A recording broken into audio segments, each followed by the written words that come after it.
What's going on, babe? Hey, babe, how was your day? It was actually pretty productive. Happy to be home. Good. You know, we got a game today. Honey, a little rough around the edges. I'm saying, I've been working all night, taking care of business, getting to the... You know what? I don't even want to talk about it. I got you. I'm not trying to be out here looking like a dusty, and that's why I'm excited to have T. Hanley as a sponsor of today's video. They help me start and maintain my skincare routine by making the entire process uncomplicated. Honestly, it's the best skincare system for guys like you and me. I recommend you start with their level 1 system, which come with all of the basics. A daily face wash to get rid of the dirt and grime on your skin, a 2 times per week exfoliating scrub to get rid of the dead skin cells, an AM moisturizer with SPF 20 because you should always be protecting your skin from the sun, and a PM moisturizer to help your skin stay hydrated and healthy throughout the night. My favorite part about Teach Hanley is that every box comes with an instruction card that tells you when to use each product, how much to use, and in what order. In addition to amazing skin, members of Teach Hanley get tons of benefits, including at least 20% off the retail price and the ability to customize your box. And because Teach Hanley is sponsoring today's video, they're offering my viewers an amazing deal. Just click the first link in the description. You'll get 30% off your first box plus a free gift. Click the link and get started today. We taking care of ourselves. Self-care, fellas, is the first step to be able to get to that bag, to take care of business, and be on top of things and level up in every aspect of your life. Feel the Teach, my friends.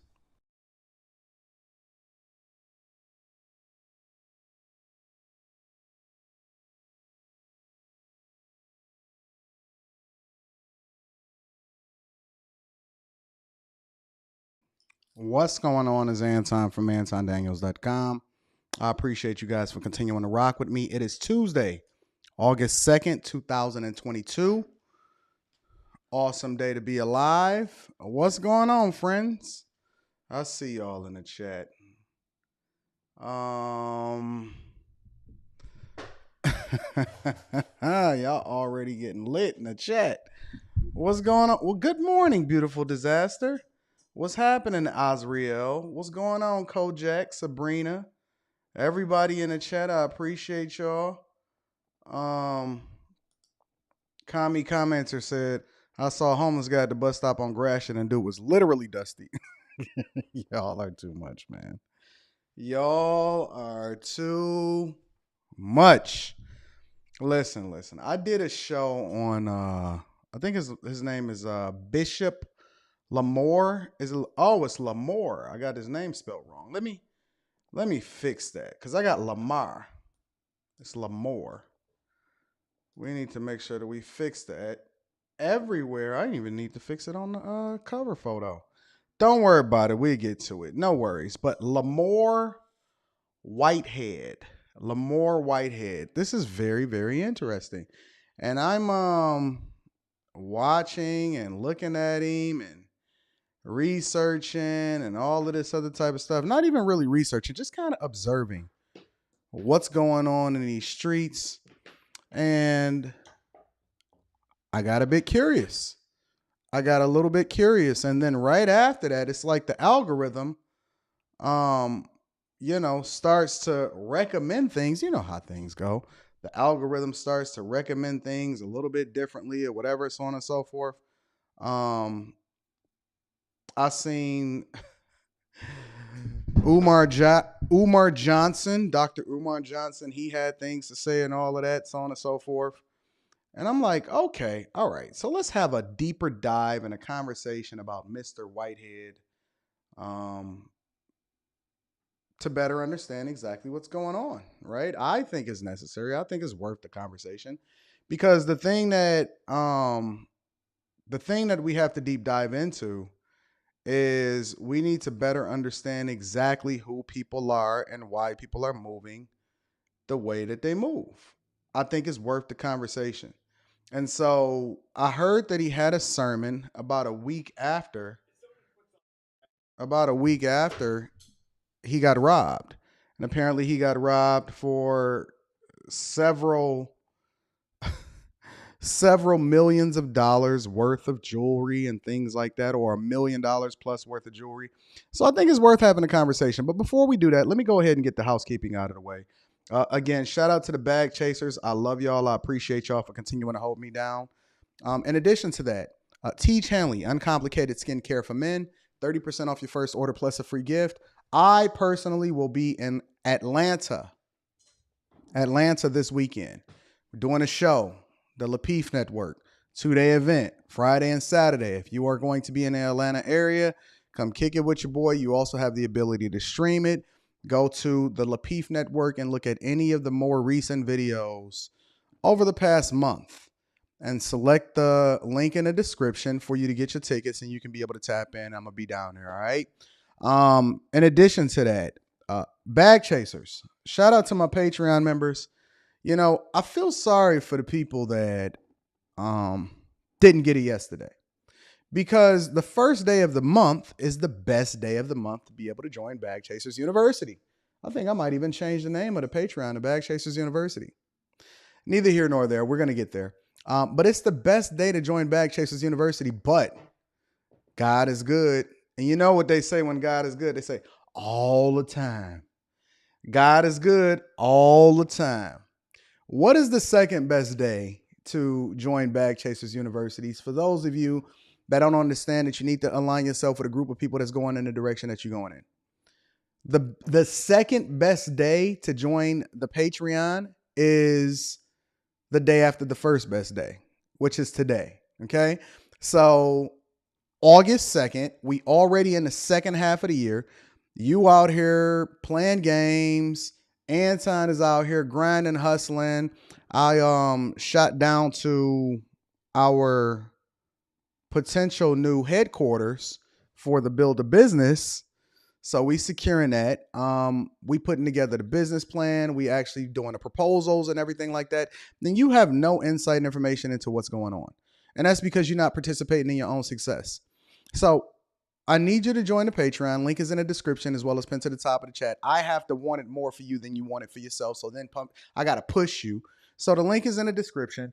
And then when you get in there, start from the bottom and work your way up to the top. A lot of people say, hey, Anton, I don't know where to start because it's a lot of content to consume and information. And then you got the Discord. Join the Discord, get you an accountability partner, align yourself with the thing that you're interested in the most. We got real estate. We got build a business. We got all kind of content creation. Everything, it comes back to the money. Okay. And then in addition to that, make sure you start at the bottom, work your way up, and then you can simultaneously, if you're interested, go into the Build a Business series. We doing them one by one, and then we're going to make sure that we add as much value to you as we possibly can. All right. So that link is in the description as well as pinned to the top of the chat. We got the housekeeping out of the way. So what's going on, family? Honestly, I'm feeling absolutely phenomenal. Shout out to Rayshawn. Rayshawn says, like the video, please, and thank you. If you're watching for whatever reason, you're still watching, like the video because the likes are free. No, Rayshawn, you know, they like to, you know what I'm saying, be a little bit relaxed on that thumb. They don't want to hit the like button. It's okay. We're not tripping about it. Listen, let the people move however they're going to move because we don't know how they're going to move. But we got the housekeeping out of the way. So let's get into the show, y'all. Let's get into the show. Before we get into the show, I was on a meeting this morning. A lot of you already know that I still work corporate, or I went back into corporate. I retired in 2019, and then I went back into corporate. All right. And so the way that my schedule is set up is that I'm very, very disciplined and everything is moving like a machine, right?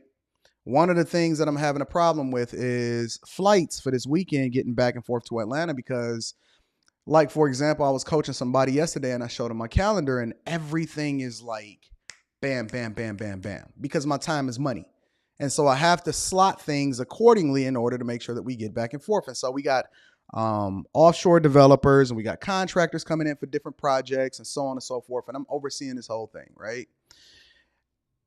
And one thing sticks out of all of the different things that we do on a daily basis. We got stand-ups, projects. A lot of y'all know that I have a time frame in which I live stream in the morning every day, and I block off my time to be able to kick it with y'all. But I have a time frame in which I have to be on here, the Millionaire Morning Show, and then I got to go and get on corporate because I got meetings and things that I need to take care of, right? So I prioritize y'all. I said, no matter what, I'm not blocking off this segment of my time. But the one thing that I noticed in corporate, in the streets, on YouTube, and in social media is that nothing sticks out more. Nothing sticks out more than a loud and unruly woman. Listen, you cannot make it up. You cannot talk about this without being absolutely honest. And you have to address it because Anton is an equal accountability partner. I was just talking. I did a whole live stream last night about how guys are really virgins and they capping on AD. They're not really getting the SIGs that they say they're getting. Ladies, it's your turn. Look, and I'm going to just tell you, it's not just black women. Just because that's who you're most familiar with and that's who you spend the majority of your time with and that's, who you follow on Instagram and so on and so forth, it's not. I'm telling you, it is not just black women. This woman, and Rita was sitting next to me because she was doing different things from a business perspective and I was giving her direction on what to order on certain things, whatever. And Rita said, "Ooh, what's wrong with her?" That's literally what Rita said. She said, "Ooh, what's wrong with her?" And funny enough, dang, I don't even want to go into details. I'll just leave it like this. This woman will not let people get a full sentence out without finishing their words for them and over talking them. Finishing their words for them and over talking them. Now, I know for a fact that she's single. How do I know that she's single? Because she talks about it openly in a corporate setting. It's no reason why I should know the details of why she's single. It's okay to know that you're single or if you're married or whatever, so on and so forth. But in the same way, let me be real. Let me be 100% real. In the same way that we say is no reason for me to even know if you are gay, lesbian, homosexual, or part of the alphabet community in corporate America, because that's not what we there. We there to bust down the bag. We there to make sure that we get these projects done. We make sure that the information technology, the sprints are going awesome. We're there to work and take care of business, right? And then the social aspect of it is the networking. So you have to not overshare depending on what it is that you're talking about. You think I sit there and I talk about YouTube when I'm on corporate calls? You think I'm sitting there talking about modern women when I'm on corporate calls? But no, I know exactly how much weight she lost so that she can be back for the streets. I know exactly what her status is, whether or not she's ever been married. I know all of this stuff. And not only that, that same behavior and sentiment is exhibited when it comes to being professional in a professional setting. Like it's all over her. And you can tell. And this is why I was telling people on a regular basis. I was telling people all the time. I said, yo, if you can't tell what a woman is and who she is just by chilling and having a conversation with her for 5 seconds, if you can't figure that out, if you can't figure out whether or not this chick is single without her even having to tell you that she's single, if you can't figure out that she's an overtalker, if you can't figure out that this chick is unprofessional, if you can't figure out that this chick recently lost weight, if you can't figure out that this chick is self-conscious, if you can't figure out that she's not even supposed to be in a club because she's like a fish out of water and this is not her environment. Most people that go to the club go to the same clubs over and over again. And so the people that's at the club can tell whether or not you are new to the club and you're not even supposed to be there. You came with your homegirls because they said, girl, come on, let me take you out. You a fish out of water. You are in shark infested waters and you have no clue because you are out here trying to be modern and you're not even built like that. If you can't tell, and honestly, I'm going to be real with you. You don't really see this in men in corporate America. Now, I know some awesome, great women that's in corporate. Let's just be real. I know some great women that do great jobs in corporate. But it's always like an extreme. Either they really, really good or they're really, really open. I'm not going to say bad. I'm going to say really, really open. Because I'm going to be honest, like they sometimes they still be good at their job, but they talk too much. They talk too much. I don't understand it. It's almost like they can't wait to tell on themselves of how ratchet they are. And this, again, this is not a black woman.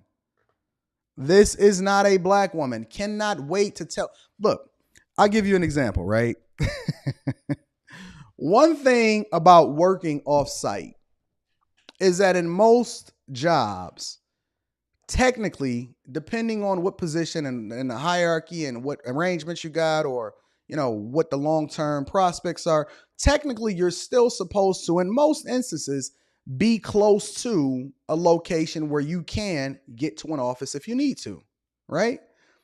You may have a hybrid schedule. You may have a schedule where you never have to work there, but just in case they need you or they do something on site, I got to be on site. I've been going on site for a few weeks now. If you need to be on site, you need to be in a location. And this is for all the people that don't understand what really happens in these bigger companies and these companies that have a huge technical presence. You have to be able to get to whatever the location is within a certain amount of time, right? Days, a couple days or a day or so, whatever. This woman overshares, and you just know, now listen, you supposed to be in, let's just say, Michigan, right? It's no secret that this chick is in Mexico somewhere on this particular weekend with a man that she just met. It's no secret that she gonna be in California for a little while over there, making good money. And it's like, I almost want to call and say, yo, you gonna have to listen, you talk too much. But it's a delicate balance that I now have to have, because we're in an environment now where you as a man cannot always say things to women, because if they take it the wrong way, a strong if, possibility, probably not. If they take it the wrong way, especially if it's a personal call, I can be in a position that's compromised. I can mess up my own bag. So now, because women have created this environment in which you guys are shooting yourself in the foot, I can't even be a friend to you and call you personally and deal with you and tell you, hey, you need to be moving a little bit differently. I can't even do it, because then I'm going to be, and possibly, not even definitively, but possibly a compromised position because of the environment that women have created today. Isn't that sad? Isn't it sad that I can't even help you help yourself because the environment calls for me to have to do everything officially? So now if I call her and I deal with her, then I'm going to have to deal with her officially. It's going to have to be a part of the record. I'm going to have to take the steps and the protocol outlined by HR just to deal with you and tell you, yo, you're killing yourself. You're ruining your future. Even if you do keep your job because you are good at your job or whatever, so on and so forth, you've ruined the future prospect of us considering you in a higher level position because you can't shut the fuck up. That's really what it all comes down to. That's what it comes down to. Network. Listen, it all comes back down to the money. You don't even know that you talked yourself out of positions because you sitting there and you don't know what you don't know. And so a lot of y'all will say, well, listen, it don't even matter because I'm doing well in this and that anyway. Well, you could have been doing swell, not well, if you would have shut up for 5 minutes, been coachable, caught these gems. But you can't even be quiet. You can't even show yourself to be worthy of a conversation because you're talking too much. And corporate and environments that's not conducive for you. You listen, y'all talk yourselves out of good men. You talk yourselves out of good situations. You talk yourselves out of raises and promotions. You talk yourselves out of great networking circles. You talk yourselves out of invites. You oversharing, and all for what? And for what? I'm curious. Sir Shah says, I never understood why some of my coworkers want to live an hour or so away to get to San Francisco for work. This is why I live close to work. I don't know. Maybe it's financial. I don't know. I'm assuming that maybe they doing it for financial reasons. All right, listen. Natasha, you said it right now. Look, I pass folks over for promotions because of what they've shared with me too. Sorry, I don't think that they were ready then. It's the facts. Listen, y'all keep thinking that everything is official based off of how you feel, and I'm telling you that it's not quite what you think it is. So, anyways, let's get to the show because we got a lot to go over, and I want to examine. Shout out to the people that donated on PayPal. Shout out to the people that donate on Cash App, Venmo. I love y'all. I appreciate y'all. Thank you for all of the super chats holding me down. Again, make sure y'all subscribe to the Patreon. We doing some awesome, phenomenal things in there. I have a release dropping today. Had to finish editing it last night. And then this morning, got a release dropping right after we get off of the live stream. And that should be pretty awesome for you guys. If you need to kick it with me personally, email me at antondaniels413@gmail.com and we're going to get you scheduled. All right. So let's get into the show. Okay. Let's get into the show. So Lamor Whitehead. Let me share with you what I ran across this morning. Okay. And then let's deep dive. No. Anton doesn't want to do that. Anton wants to share current application. There we go. Mr. Lamor, Mr. Whitehead in the building. Shout out to Mr. Whitehead. So we going to start midway through, and then we going to mine this thing out to better understand exactly what we're dealing with here. Okay? Okay, Pumpkin? So let's go. Brooklyn pastor robbed during sermons, and then these alleged to have stolen a parishioner's savings, a lawsuit claims. One thing is for sure, two things is for certain. Can't nobody ever say that Anton ever owed or finessed them out of one red dime, 1 cent. No man can ever say that Anton have stolen from him, owe him money, did not pay him, did not overpay to make sure they are well compensated. Nobody that has ever worked for me, contracted for me, did business with me could ever say that Anton owed them money. Not one person. How you treat the people that work for you is very much it's the best representation of who you are as a person.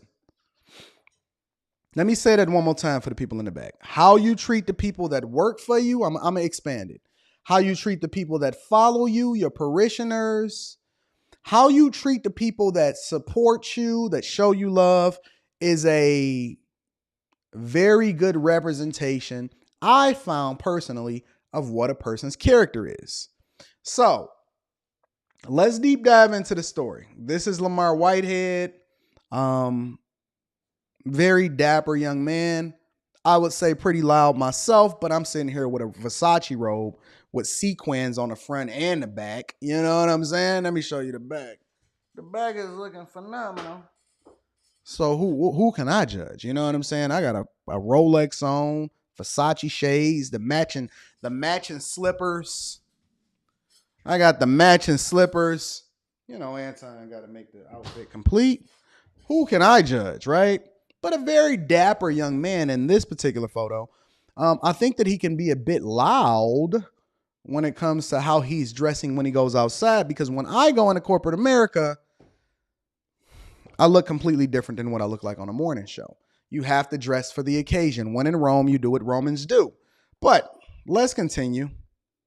The Brooklyn pastor, and we're going to get into some videos. We're going to deep dive into this today. The Brooklyn pastor who says he was robbed in the middle of giving his Sunday sermon stole $90,000 in retirement savings from one of his own parishioners. Now, wait a minute. I am very, very curious about this here. And one of the reasons why I'm curious about this, and this was actually a lawsuit filed in the Brooklyn Supreme Court. So this is not something that I'm just alleging. This is a lawsuit that was filed. One of the things that I'm trying to understand is, how do you even get to that type of money, considering that What the people were telling me was that his church was relatively small. If you look at him getting robbed and whatever like that, here, we'll do it like this. No worries. Let's do a little bit of a background work before we get into the deep dive of this show. This is the video of him getting robbed, all right? This is the video of him getting robbed. Matter of fact, let's just go ahead and expand this to theater mode. This is the video of him getting robbed, okay? So if you look at the video of him getting robbed, that's what the paper said. Right. This is the robbery video. All right. If you're going by this video, like he's on the floor over there, you can see his here. Let me show you his shoes. See his shoes right there? See his shoes on the floor while they robbing him? Homie is over there sitting, chilling. I shouldn't be laughing because I don't want nobody to get robbed. But you see his shoes over there in the lower right-hand corner. It's not a huge church. Like, it's not a Potter's house for TD Jakes. It's not any of that type of stuff. These dudes just walked in. This is the original robbery video. All right.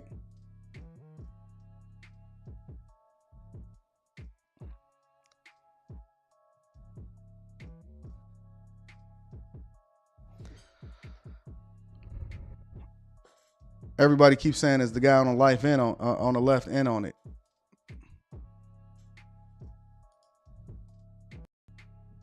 My man is over there sticking him up for everything he got, ain't he? He said, I'm coming for the gusto.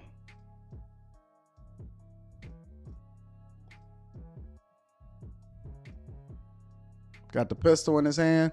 Homie came back for more. He said, what else you got, homie?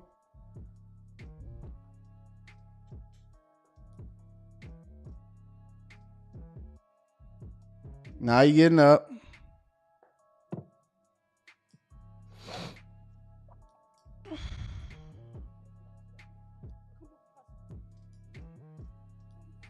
So that's the video of him getting robbed. Sister is all panicky and stuff like that. Homie is wiping his head on the left hand side. Him right here. He confused. It was a pretty traumatic situation. But let's get back to what it is that we was talking about, all right? Lamor Whitehead is alleged to have stolen. He's accused of convincing 56-year-old Pauline Anderson to invest nearly her entire life savings in one of his firms, with the promise that he could help her buy a home despite her bad credit history, court papers say. Let's read this whole first two paragraphs again. Lamor Whitehead, who says he was robbed in the middle of giving a Sunday sermon, allegedly stole $90,000 in retirement savings from one of his own parishioners, a lawsuit last year filed in the Brooklyn Supreme Court alleges. Lamor, the bishop of Leaders of Tomorrow International, is accused of convincing a 56-year-old Pauline Anderson to invest nearly her entire life savings in one of his firms, with the promise that he could help her buy a home despite her bad credit history, court papers say. Now, again, the thing that I'm trying to figure out as we mine through this thing, right, is how do you even, with a church that small and all of this other type of stuff, I don't really understand how you can let somebody give you their entire life savings. That's crazy to me. Listen, it's no way in the world. And when people say stuff to me, shout out to my dog Shrine, says, looks like an insurance scam to me, not a robbery. We gonna get there. Think about it, bro. I've had people on a regular live streams privately, Anton, so what can I do for you? You've added so much value to me. You got me, you helped me negotiate my package. You coach me to this, you save my marriage, you help me to double my income, so on and so forth, right? And people, and y'all have seen it happen, people hit me up all the time and they say, Anton, what can I do for you? And I say, well, the thing that I need you to do for me is to continue to be the best version of you. Because I'm looking to build a relationship. I'm not looking to get anything else out of you. You have gotten coached by me. You've already paid for my services. And as a matter of fact, I'm going to encourage you to write it off on your taxes because this is actually me giving you services for the businesses that you're trying to create. Whole nother conversation. Make sure you join the Patreon, the Bag Chasers. But if you already got it, you're offering a service, you're getting paid for that service or whatever, so on and so forth. Now, what are you asking people for their entire life savings in order to invest in your company for? I can't understand that. I don't understand it. It is very much weird to me. It is weird to me. I don't get it. You get the bag. I got the bag. We good. Services rendered, paid. You got what you needed as far as the information. Why do I need... Listen, I would feel absolutely insane and weird if somebody, a 56-year-old woman, came and offered me her entire life savings and said, Anton, I want to invest with you. Nope. And not only am I not doing it, I'm going to give you a disclaimer and say that any information that I'm giving you on how it is that you need to be moving more strategically with your money is based off of my own life experiences. I'm just going to tell you my story. I'm not telling you what to do. You do what you feel is best. And as a matter of fact, I got some friends that you can contact, financial planning that I trust, certified CPAs, professionals. I'm going to refer you to them. I'm a reference point. I'm a life coach. I am not a financial planner. I'm going to send you over to my girl, Jacqueline, maybe pocket watching with JT. There's plenty of people that didn't rock with me that then booked appointments with him, so on and so forth. But I don't feel comfortable handling your money to that extent. No way. I'm not handling your money. I don't want to. I'm not interested. No, not at all. I got my own job. I got my own bags. I got my own businesses. I got my own services that I render. I'm going to give you the game and then you do what you feel like you please. I've never understood people, especially pastors and people in leadership, that feel comfortable touching on somebody else's money. That's crazy to me. Never. But let's continue. Anderson wrote Whitehead. She wrote him a $90,000 cashier's check in November 2020. This is during the pandemic. So during the middle of the pandemic, y'all remember the pandemic started in like March, April, November 20. Everybody was still locked down. I decided I want to take a flight to Miami because Miami never really closed. You know what I'm saying? Homie convinced her to give him $90,000. Listen, at 56, you still in your right mind and sound body. You know what I'm saying? You're still in your right mind. You still have all of your cognitive functions. You don't have any kind of Alzheimer's, none of that. Who's the daughter? Who's the son? Who's the husband? Who is protecting this woman from herself? Why is she giving everything that she's ever saved up in her entire life to a man that is preaching on the pulpit? And when did preachers on the pulpit become savvy when it comes to financial planning and being able to invest it correctly? When? I don't understand it. Let's continue. Wrote him a $90,000 cashier's check in November 2020 and relied on him to give her $100 monthly allowances to pay for her living expenses. This don't even sound like a good deal. Wait a minute.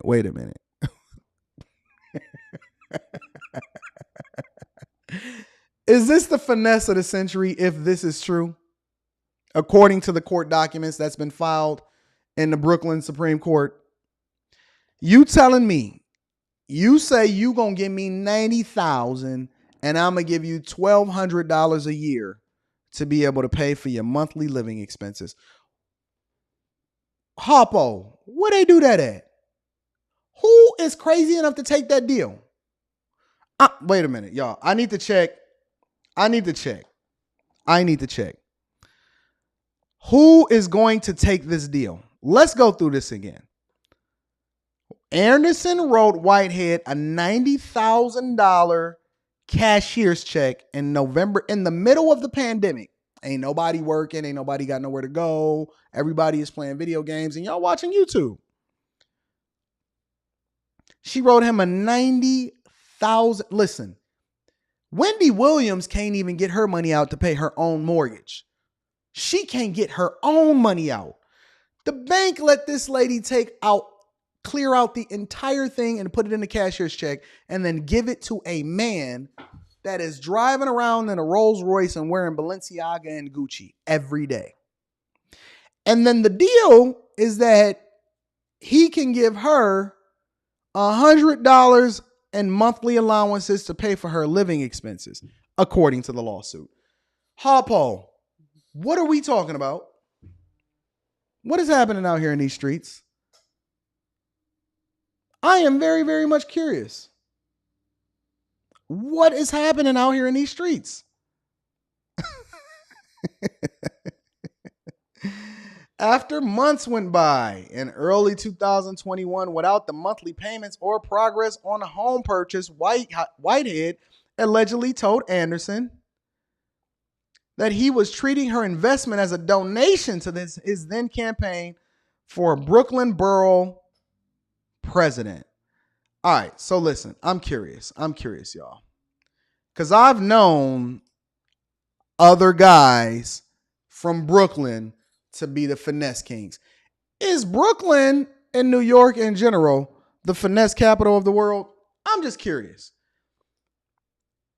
So you telling me that you can't even be a smart criminal if this is true? Because then what you're telling me is that she gave you a $90,000 cashier's check, which obviously it got to be traceable. So she can't be lying. And you couldn't even give her $100 a month to keep her at bay? You couldn't even keep the Ponzi scheme popping? Bro, you're running a real life Ponzi scheme according to this lawsuit. And you can't keep the Ponzi scheme popping by giving this chick $100 a month. And who is promising people with bad credit that they're going to get them a house? In New York, of all places. Harpo, I need to understand, am I off? Am I off? Is Brooklyn the finesse capital of the world? I'm curious. Is Brooklyn the finesse capital of the world? I am so curious. I'm genuinely curious. Kevin Robinson says, Anton, I'm looking forward to your video for content creators on the Patreon whenever you drop it, bag talk or no talk. Yep. On the Patreon, I'm dropping a video for content creators, specifically for content creators. I was talking to the people inside of the Discord that is connected to the Patreon, and we getting that popping. Thank you, big dog. It is coming. I am working on it. Is Brooklyn the finesse capital of the world? I'm curious. Almost every single man that I've ever met from Brooklyn is finessing. You telling me she gave you a $90,000 cashier's check, 56 years old. All you had to do was give her a $100 monthly allowance, and months went by in early 2021 without a monthly payment or progress on the home purchase. Now, I could just tell you the home purchase is out of the question. It's out of the question. You're not getting a home. You got bad credit. You ain't got no money. I don't know if you got any income, whatever, so on and so forth. That shouldn't even have been a possibility. $100 a month in order to keep her at bay to make sure that she... Yo, listen. Make her feel good. Give her $200 a month. What the fuck? You give her $200 a month for the next 10 years. And you're not even going to crest 30% of what she gave you, bro. He not even doing his Ponzi scheme correctly. All right, so let's continue. She said his donation to then campaign for Brooklyn Borough president. All right, cool. He said he ain't got no obligation to pay her back. Listen, ma'am, that's a donation.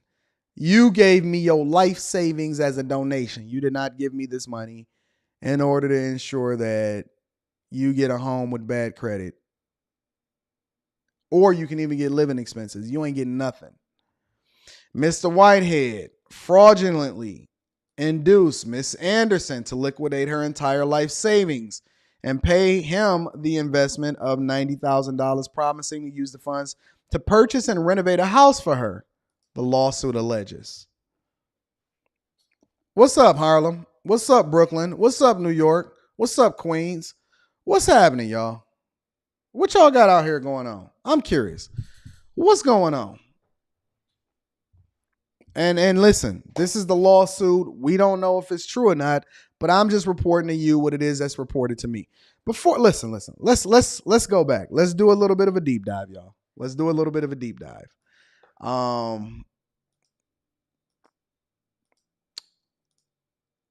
This is what he was saying, and this is according to the Daily News. All right. All right, ladies and gentlemen. This is what Mr. Whitehead is saying in the Daily News. All right. After the heist. All right. He did his first sermon since the heist. And allegedly getting and finessing, because there's more. Don't worry, we're gonna get to it. There's more. After the heist, he did his first service, and he said, "I'm gonna wear my Gucci. The flashy minister robbed at gunpoint mid-sermon, returned to his Brooklyn church on Sunday. I would have never even went back there, to be honest with you, and laid down on the floor to reenact the heist for his parishioners. This man is a straight up entertainer. He says, we could have been planning for our funerals, but we made it." And this is him.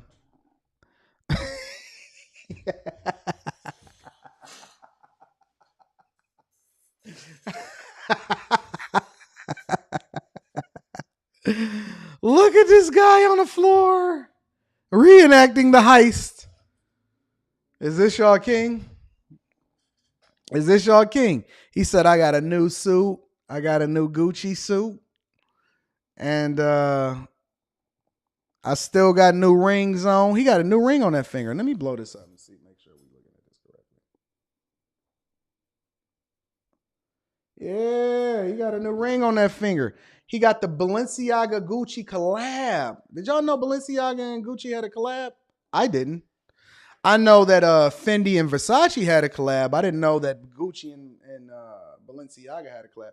Somebody tell me if they knew if Gucci and Balenciaga had a collab.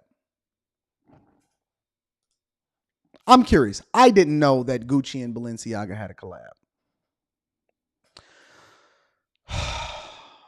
During his sermon in the rented out Carnegie workspace that doubles as his church. So he has a small, apparently it's a storefront church. Whitehead reflected on the events of last Sunday and the video that went viral worldwide showing him laying down in the middle of the sermon as crooks raided his room. He said, "I got a phone call," Whitehead said of the attention. "They said, 'You're in Ukraine.'" What? Lamar was preaching at Leaders of Tomorrow International Ministry. Why does these churches have such long names? The First Episcopal Second Baptist Church of Brooklyn, New York, within the United States of America, on Remsen Ave near Avenue D. I need to see this. Give me a second. I'm going to go ahead and figure this out in person. Remsen near Avenue D. All right. We're going to do a little bit of a deep dive. We're going to go ahead and do a Google Maps. Remsen near Avenue D.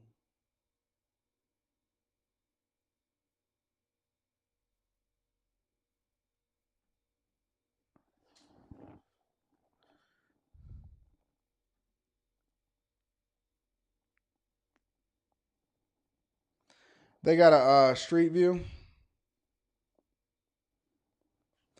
Let me go ahead and look it up. I'm going to look up his church really quickly because I need to see what's going on here. I'm sorry. Give me a second. Leaders of Tomorrow International Ministry. And Brooklyn? Is it Brooklyn?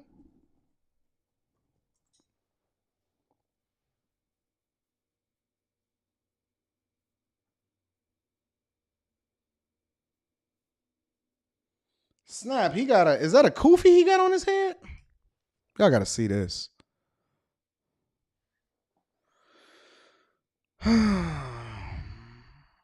Brooklyn campus. We're going to look that up. I just need to see. Street view. Yeah, it's a storefront. It's a storefront. Is that it right there? Which one is it? Which one is it? Is it this one that's actually like... Let me look at the address really quickly. 922. Is this 922? That's it. So is this one right here? Is this one right here? 922 is the one that's in the middle. All right. So this is the church right here. They said that's a bodega. It's a scam. It looked like a death trap, to be honest with you. It looked like, yo, I'm not running up in there. It looked like one way in and one way out.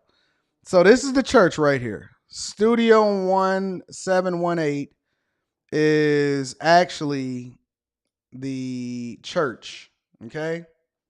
So it's a storefront church. I know what storefront churches are because I've seen them. I've been to them. It's a storefront church. All right. So this is the location where the church is. All right.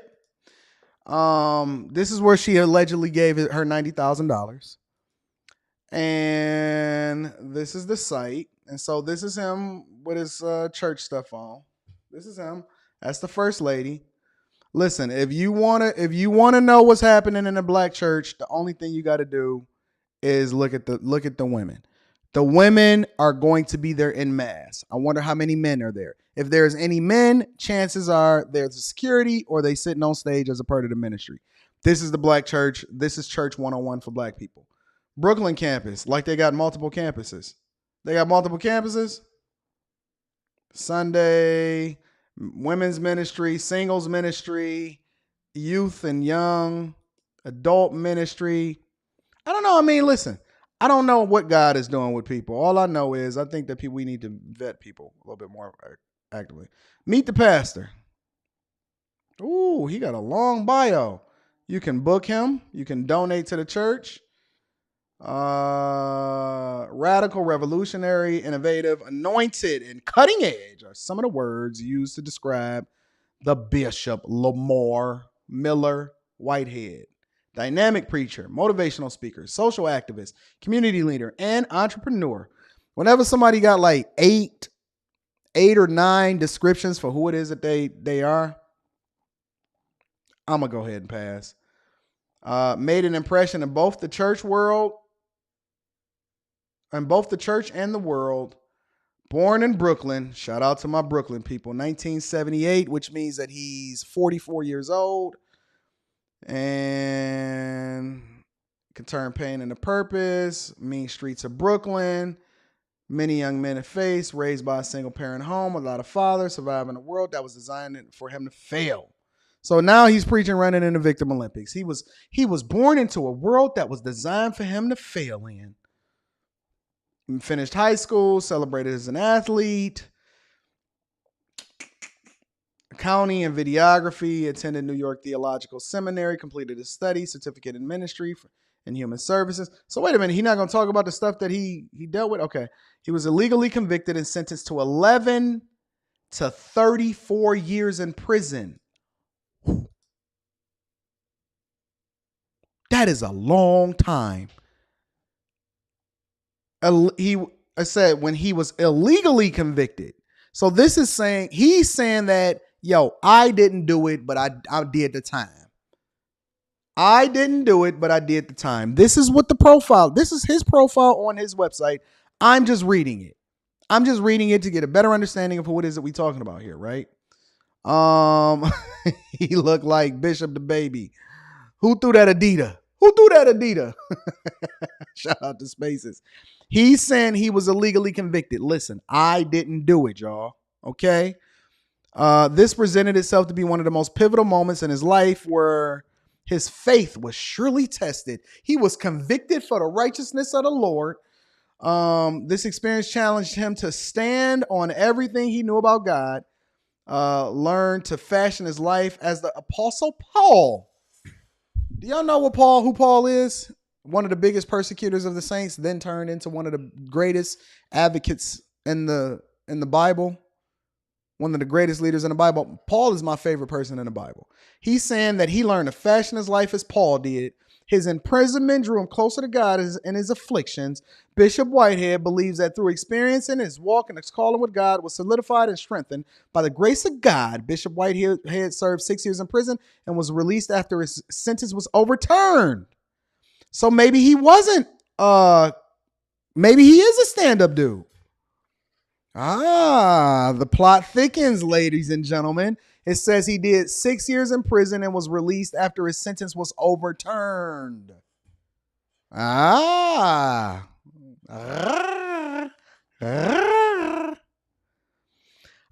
The experience also propelled Bishop Whitehead to expand his ministry to include services that speak directly to prisoners serving lengthy sentences and to the youth headed in the wrong direction. His focuses have been to enlighten the youth and prevent them from making decisions that will alter their destiny. Whitehead has been very active in directing various programs that help incarcerated individuals during their imprisonment and their reentry into society. Well-rounded individual, it excelled in the business world, from owning his own mortgage firm and real estate firm to being well-respected advisor to very prominent men and women in various political positions. Over the years, developed very valuable relationship with judges, congressmen, and women senators, and other lawmakers who now seek his advice as well as his endorsement during their election process. What a man. What a man. Overcame it. I'm like Paul, and now I'm advising everybody else. Maybe he is. I don't know. In 2014, he was ordained as pastor and bishop in 2016.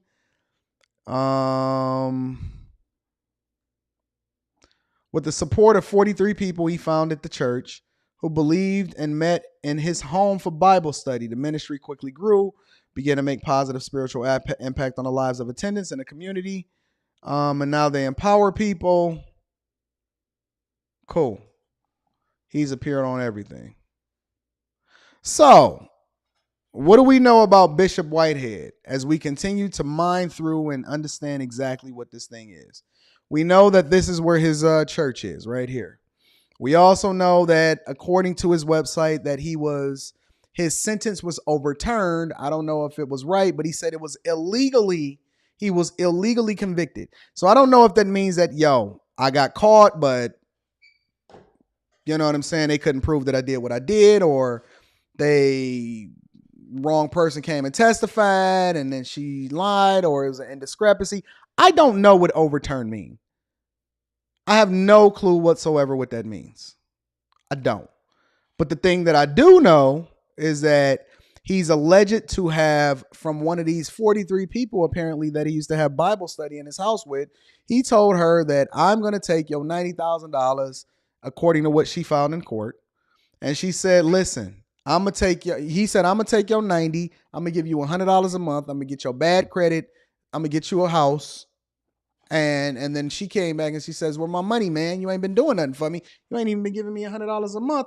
And he said, oh, you made a donation. That wasn't an investment. You made a donation. Justin, my dog, says, big dog, shout out to you, bro. I took that job and in 3 months' time, I've completely changed my branch and I'm running the office now. Bag chasers. We celebrate wins. You know, a lot of time these wins are very private and it's just being amongst us. But whenever somebody come up here and they make an announcement, and they say, yo, we winning, we got to celebrate the bag chasers. I talked to Justin 3 months ago. I said, yo, fam, you need to move like this. And this is how you're going to get a bigger bag than the bags that you was already getting. He was like, you sure? I ain't never did that before. I said, bro, trust me. This is the wave. Justin is out here killing it. I met Justin personally as a bag chasers.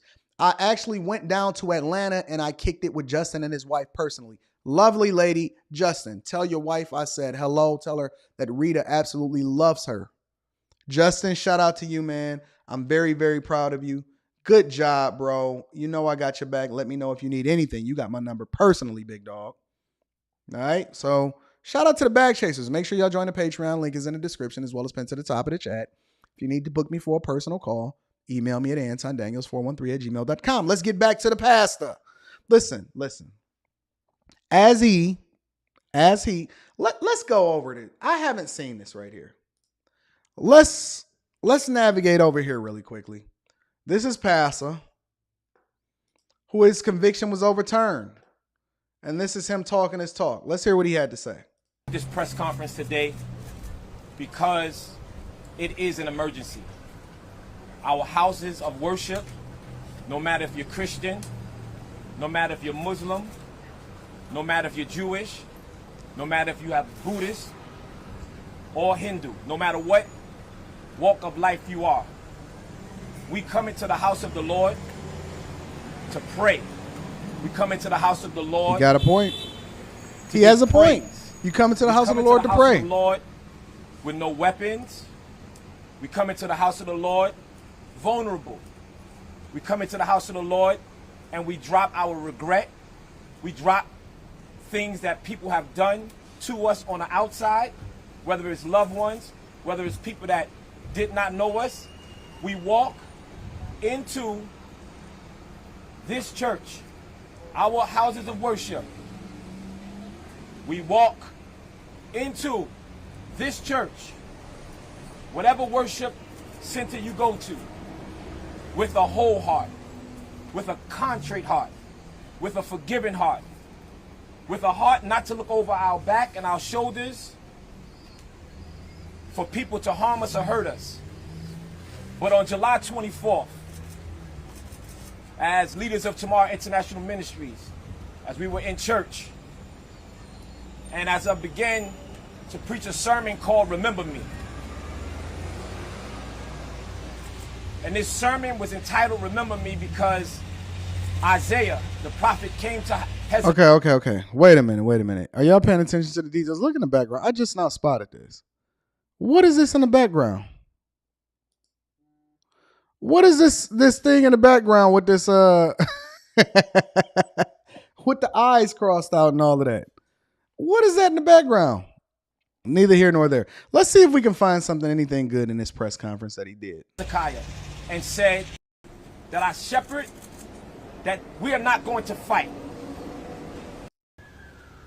And then he started to tap my back and said, what else do you have? Started to tap my back. And he felt my other chains underneath my robe. And he began to rip my sacred collar off my neck. The collar of the yoke. When I was consecrated, they had to put the collar as I became a bishop. And he ripped it maliciously. And as you can see in the video, he continued to jerk it and pull my chains. But it wouldn't come off. So he told me, take it off, with the gun to my head. And as I looked at my congregation, and they were all rolled over on the floor, I was a helpless shepherd. They trusted me, and I couldn't protect them in this moment. And as I took off my jewelry and gave it to them, two of them ran, one came back and started tapping my pockets. And then he ran off. And as soon as he turned his back and got to the door, I ran behind him. Because I wanted to be in front of my church. Stop the cap. Listen. I'm not an advocate for anybody being robbed. I don't care how flashy you are. I don't care who you are. I don't care what you did in your past. Whatever it is that's in court, people need to handle that in court. I'm not an advocate for anybody getting robbed. Stop the cap, though. Stop the cap. Listen, you were on the floor. Let me show you what your demonstration was of what you were. Let me show you what you said you was doing. This is what you said you was doing right here. Stop the cap. This is what you said you did, fam. You was on the floor like everybody else. You was not running up behind nobody. Stop the cap, bro. Come on, y'all. Anyways, so during this sermon, we got robbed or whatever, so on and so forth. Lamar said he was preaching at the Leaders of Tomorrow. Mass bandits stormed in. He stopped his sermon, crouched down, says, yo, all right. That's what this is saying that he said. He said, yo, all right. And he was on the floor, okay? Said police sources said that the stolen jewelry was worth $1 million. Though Whitehead told a Daily News reporter in an exclusive sit-down interview last week that the figure is inflated and inaccurate, and he declined to give his own estimate. So I'm assuming that it was insured. If you got on anywhere above $10,000 worth of anything, it should be insured. He rolled up to his church in his Rolls Royce convertible on Sunday. Ooh-wee. He pulled up in a Rolls Royce. Show that Bentley. He pulled up in his convertible, all white Rolls. You know what I'm about to do? Honestly, you know what I'm about to do? Let's look at the Rolls. Let's look at the Rolls real quick. Show that Rolls Royce. Show that Bentley. He pulled up in the Rolls. He said, "We still here. We still here." So he pulled up in the convertible Rolls Royce. All right. To preach to a crowd of about 20 worshipers. This man is dedicated. He showed up in his Rolls Royce to preach to a crowd of about 20 worshipers. He discussed the Bible passage where King David brutally smites with God's blessing those who stole from him. He wore a Gucci and Balenciaga suit Sunday with Gucci loafers, along with a large ring on his right hand showcasing the oversized red gemstone. At one point, Whitehead removed a heavy gold watch and placed it on the table by his pulpit. He said he got the Rolls Royce. Show that Bentley. Shout out to Security Boss. She says, Anton, Rita, and my friends in the chat, shout out to you. Shout out to you, Security Boss. Thank you, love, for supporting the platform. For 20 people, he pulled up in the Rolls. He had on the Balenciagas. He had on the Gucci loafers. He had the Balenciaga Gucci collab suit. And he preached to, about 20 people. He got he got new rings, new watches, new everything. His family and friends expressed concern over what he was planning to wear in church. You know what he said? Persevere Data TV? Play a hater, lay on the ground. You've been robbed. Hey. Leslie Ann Daniels Jr., what's up, baby? Hey, can you cash out me some money? You ain't even say hi. You ain't say good morning, Dad. No, you said hey. You ain't say hi. You ain't say good morning, Dad. You ain't say I love you. You ain't say, Dad, are you live streaming? You ain't say none of that. You ain't say none of that. You ain't say none of that. What? Hurry, I gotta hurry. Hurry what? Why am I hurrying up and cash apping you some money? I'm in the line. Huh? Because I'm in the line. In what line? Ain't nobody tell you to get no line. Oh, my gosh. Oh, okay. What line are you in, Leslie? Huh? What line are you in? Get some food. Okay, I can't. Okay, never mind. What? You ain't got no money? Where all your money at? No. I don't know. How much money you need, Leslie? Like $10. Oh, okay. That's nothing. I thought you was in a line to be shopping. No. Hurry, I'm sorry, I have to get out of line. Leslie, ain't nobody worried about you. I'll send it to you. I already got a line. You'll be all right. I'm going to send you some money.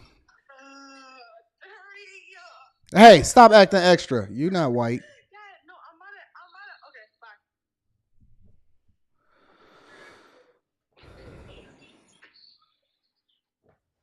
bye. The beauty in having a daughter. Dad, my hair is on fire. I'm in line to get some food. Can you send me some money?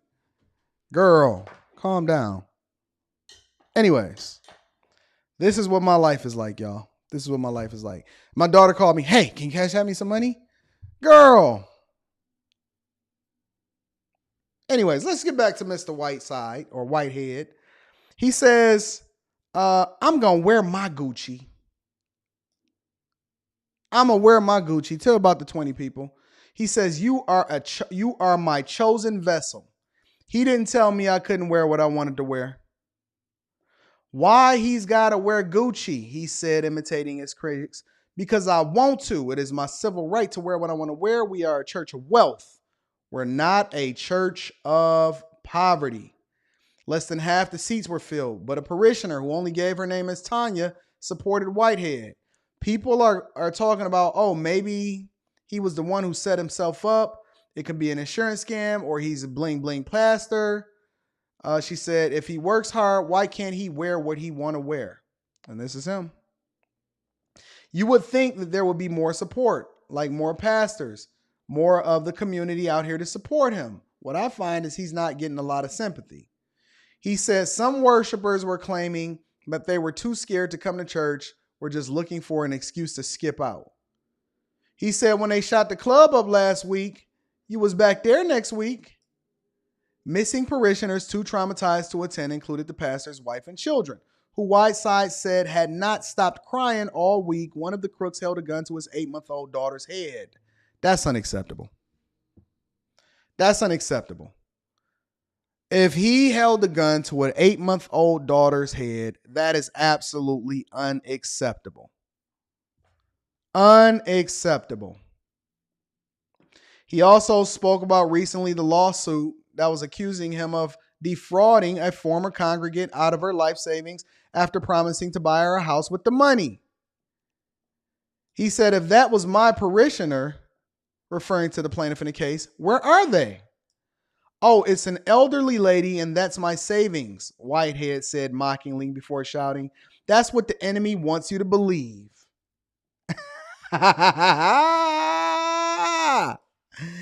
He said that's what the enemy wants you to believe. It don't matter what she filed in court. Let's see what she filed in court. This is what she said. This is what she said. This is what she said. I'm going to get to it. She said that she gave him $90,000. Look at my daughter now texting me, I love you. Persevere Date TV, he says, sounds like that Gucci fund should have went towards security for 20 people? 20 people? You need security for 20 people? It ain't that deep. I don't think it's that deep.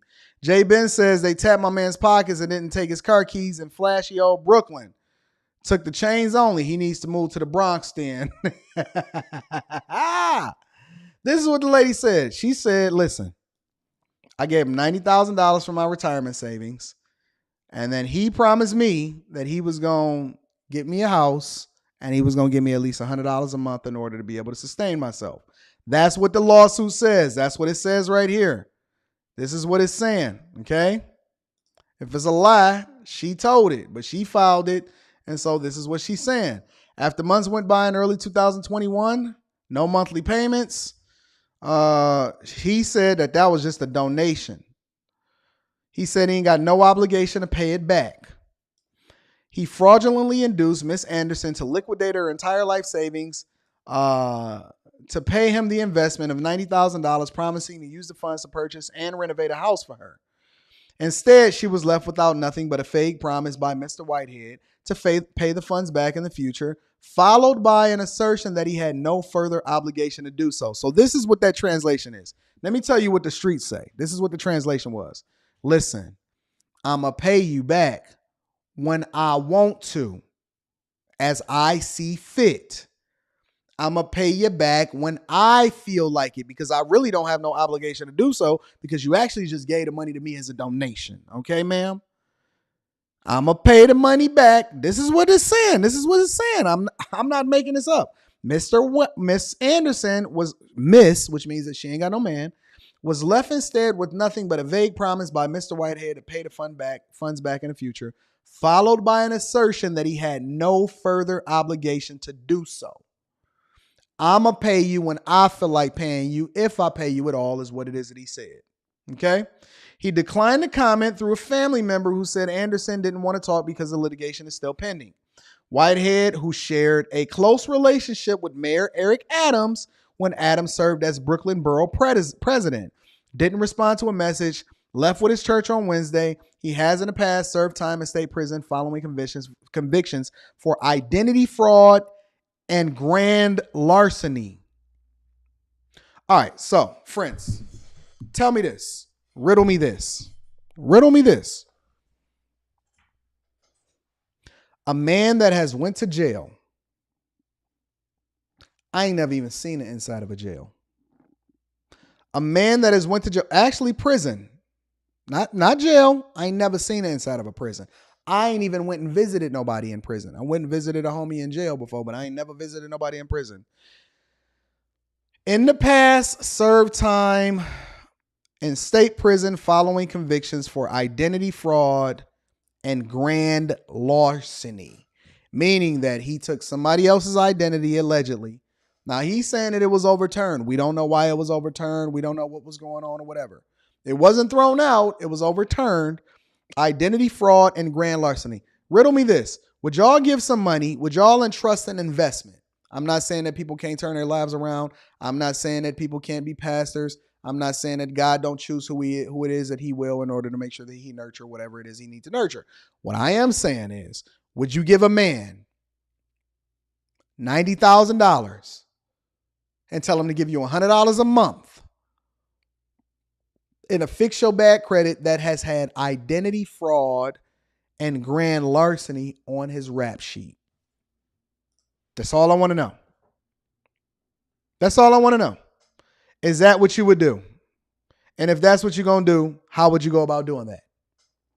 The video that went viral on Sunday shows three men clad in black robbing Whitehead and his wife of their pricey jewelry in the middle of a sermon shortly after 11 a.m. One of the men appears to put a gun to Whitehead's back as he collects the jewelry, which was reportedly being valued between $400,000 and $1 million. Bro, you better put up some of that jewelry if you're looking to make an investment. Whitehead, a pastor known on Instagram videos displaying his high-end tastes in cars, clothes, and real estate, has offered $50,000 to information leading to the arrest of the alleged bandits.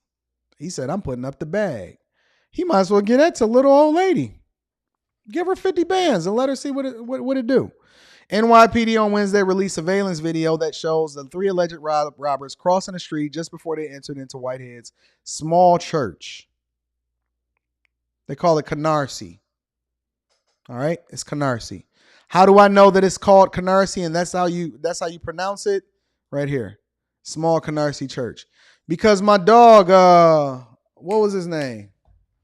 In the battle, when he was battling Big T, he said, "You gonna catch an L like you going to Canarsie." You gonna catch the L like you going to Canarsie. Yep, he did. Anyways, seeking a home, Anderson's son, Rashid Anderson, was the one who introduced her to Whitehead shortly after she became a church parishioner in January 2020. The lawsuit says she had just recovered from life-threatening surgery, and Whitehead had offered to join her on a phone call to pray for her health. In July 2020, Anderson connected with Whitehead about her desire to buy a home, seeking to help him in addressing her bad credit history and getting assistance in locating a house. Listen, it's plenty of ways to finesse to get your credit right. But the thing that I would tell you to do is probably to go ahead and pay your bills or get a clearance from the people that you have issues with as far as the collections. It's probably going to take a little bit of time because the history lasts for like 7 years. You might even want to file bankruptcy if you don't have the money to do so. Or you can go ahead and pay your credit cards to lower your balance and reduce that under 20% so that your credit utilization rate is actually of a serviceable way. And then you want to pay your bills on time. That's generally the way that normal people do it, but neither here nor there. Whitehead soon got Anderson the phone with two money lenders who told Anderson she'd have a tough time getting a loan to buy a house. Hello.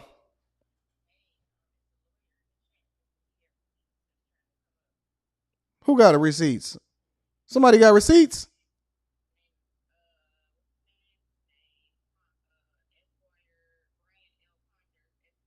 Let's talk about it. Let me pull him up. Bye. Who got receipts in the chat? Let me drop the link in the chat for y'all that say y'all got receipts. Let's see what y'all got going on. Who got receipts in the chat? Who got receipts in the chat? I'm about to show y'all. We gonna find out today. We gonna get to the bottom of this today. Who got receipts in the chat? All right, we gonna find out. Don't worry about it. Don't worry about it, sweetheart. We gonna get there. Don't worry about it, sweetheart. I need to see who got receipts.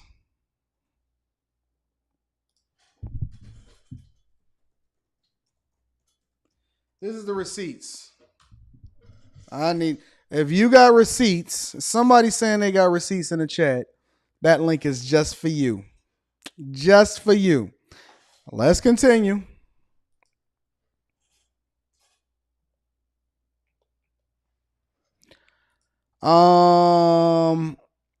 Got Anderson on the phone with two money lenders who told Anderson she'd have a tough time getting a loan to buy a house.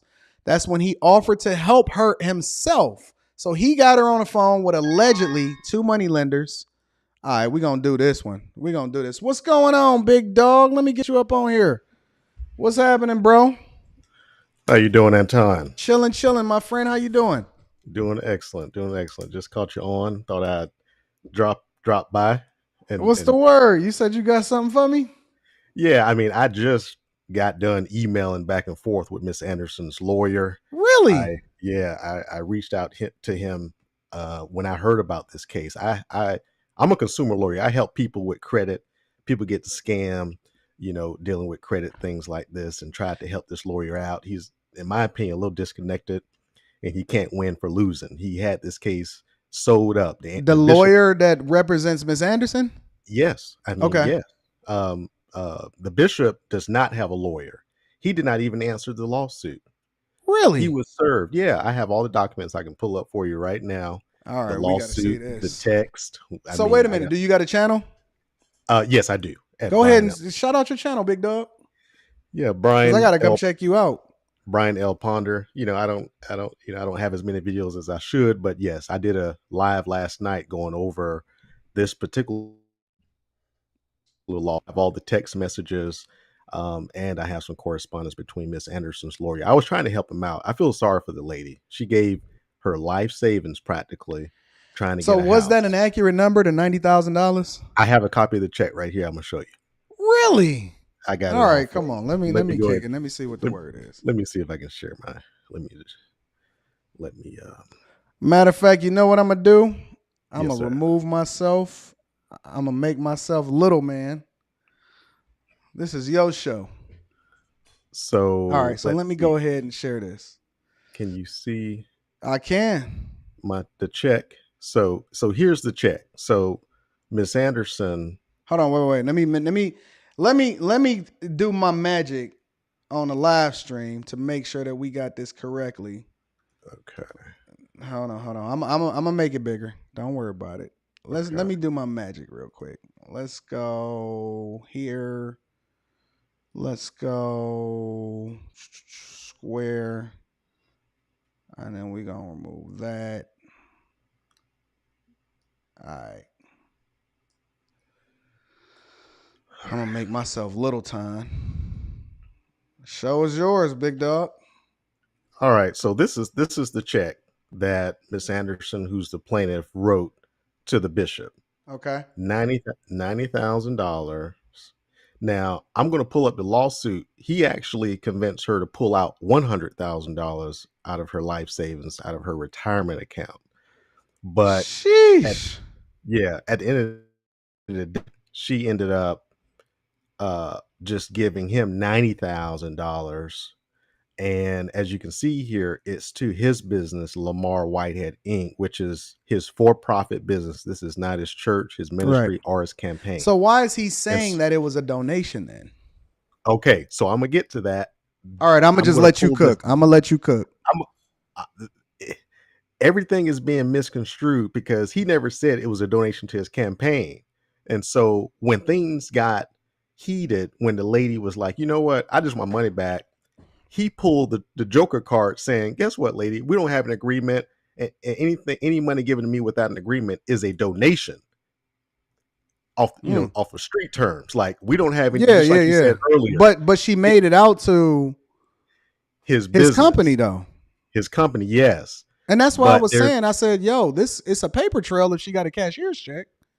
It's a paper trail that she gave the money. There's no paper trail on what the intent of the money was or the agreement was. There's absolutely no agreement. So what I'm gonna do, I'm gonna pull up when things got heated.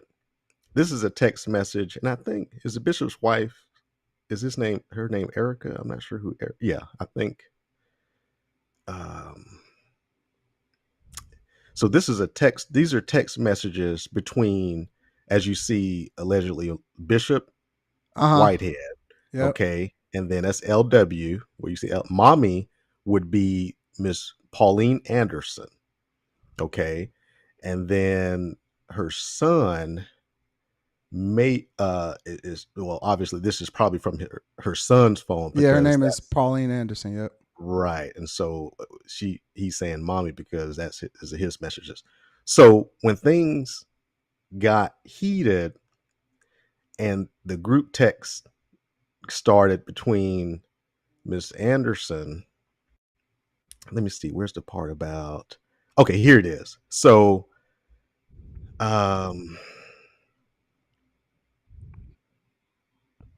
this is the bishop saying the son's a liar. If you want to hire a lawyer, have the lawyer contact me. At this point, you're a liar and deceiver. Nothing you've said is accurate. He quoting the Bible. Right. Nothing you've said. Now this is the question is, who is this going to? This may be, it's going to Rashid, obviously. Now Rashid is her son. So did she do this without the authorization of her? Why she didn't seek his counsel before she started doing this in the first place? Seek whose counsel? Rashid? Why didn't the Pauline seek her son's, like, run it by before she started pulling her money out? Anton, the son set this up. The son introduced them. The son, and I'm gonna pull the lawsuit. The son allegedly encouraged her. Let me pull the lawsuit up. The son encouraged her to get with Bishop. And listen to this. The bishop allegedly helped the son find housing in the past. And so that's why the son was like, you know what? Let Bishop help rock with him. And so I'm going to pull up what happened, but I wanted to show you these texts. And actually, this is the part. Take your time. I got time. So look at here. He said, well, all right, let's finish that part about if you want to hire a lawyer, contact me. At this point, you are a liar and a deceiver. This is the bishop allegedly texting Rashid. Nothing you have said is accurate, and you have a demon that only God can deal with now. Not a $90,000 demon. Right. Now watch God's judgment on your life. That's Psalm. Dang, he cited. He cited the scripture, Psalms. We have to look that up, Anton. Oh my God. Psalms 105:15. I have to look that up. So wait a minute. Is he saying that he will send her proof of the bills, of basically that he had people to start setting up the process or something like that? Okay, so they were never. He's basically starting defense mode. There were no documents. Now, according to the text, I see what you're saying here about bills. I will send you proof and bills from people that I hired months ago to start the process of investments. The process of investments, not related to her. Remember, that's a general statement. You know, he's a real estate investor. He claims that's where his money. But why is he saying that she gave it as a donation? But in the same sentence, he's saying that, you know, that it's an investment. This is why. At this point, things have gotten sour and the lady wants her money back. And so this is what he said. And for the record, anything that was given to me is a donation unless it's attached to a contract. So he's pulling the trump card at this point saying, look, y'all are acting funny, trying to rush me on dealing with this money and the things I promised I would do. And y'all don't have an agreement in place, so it's a donation. This is it's a finesse. That's the finesse. So it has nothing to do with a campaign. Now, people online are saying campaign donation. This does not say campaign. This is a street like, look, yeah, you gave me money. I got your money. But it's a donation. We don't have no agreement. Okay. And like you said earlier, I'll give it to you when I give it to you when I feel like it, because guess what? We don't have anything in writing saying how and when I'm going to give it back. So my question then becomes, because again, listen, I'm from Detroit. I'm familiar with what goes on. If he's having an issue with somebody, why is he telling on himself in text messages instead of just shutting up? It's a mistake. It's a mistake. He is actually, in my opinion, a great finesser, because this lady joined the church. Well, not joined the church, started attending church in January, and by the end of the year, she had cut this $90,000 check. That's They were crazy. on the phone. They were on the phone. I think by April she was healing, and I can pull up the complaint, Anton. That is insane. Yeah. So this is the lawsuit here, and it goes through the narrative of what supposedly happened. Let me scroll on up. I don't want to give the lady's address, but these are the facts, Anton. The lady started attending the church in January 2020. Okay. And I had reported she's a member. I heard maybe she's not a member. I heard that the bishop may have said, "Oh, she's not even a member," but she attended the church. The church ain't even that big. They got to know who the members is and who not. Right. So it's literally a storefront. Right. And this back then, he was trying to run for Brooklyn borough president. Okay. And so this is her allegations through her lawyer, which I'll talk about him in a minute. I have some things to say about him. But here's what I was saying earlier. In April,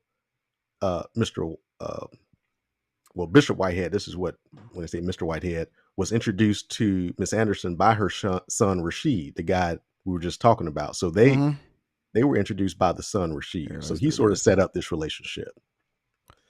And let's see. So I wonder how he met the son.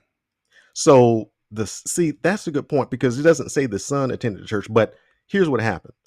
The bishop here previously assisted the son in securing housing for himself. Okay. So some kind of way, I don't know if the son attended the church. It doesn't say whether the son attended the church, but the bishop had helped the son get housing. Okay. Whatever that means. But that's how that happened. And then the mom started attending the church, and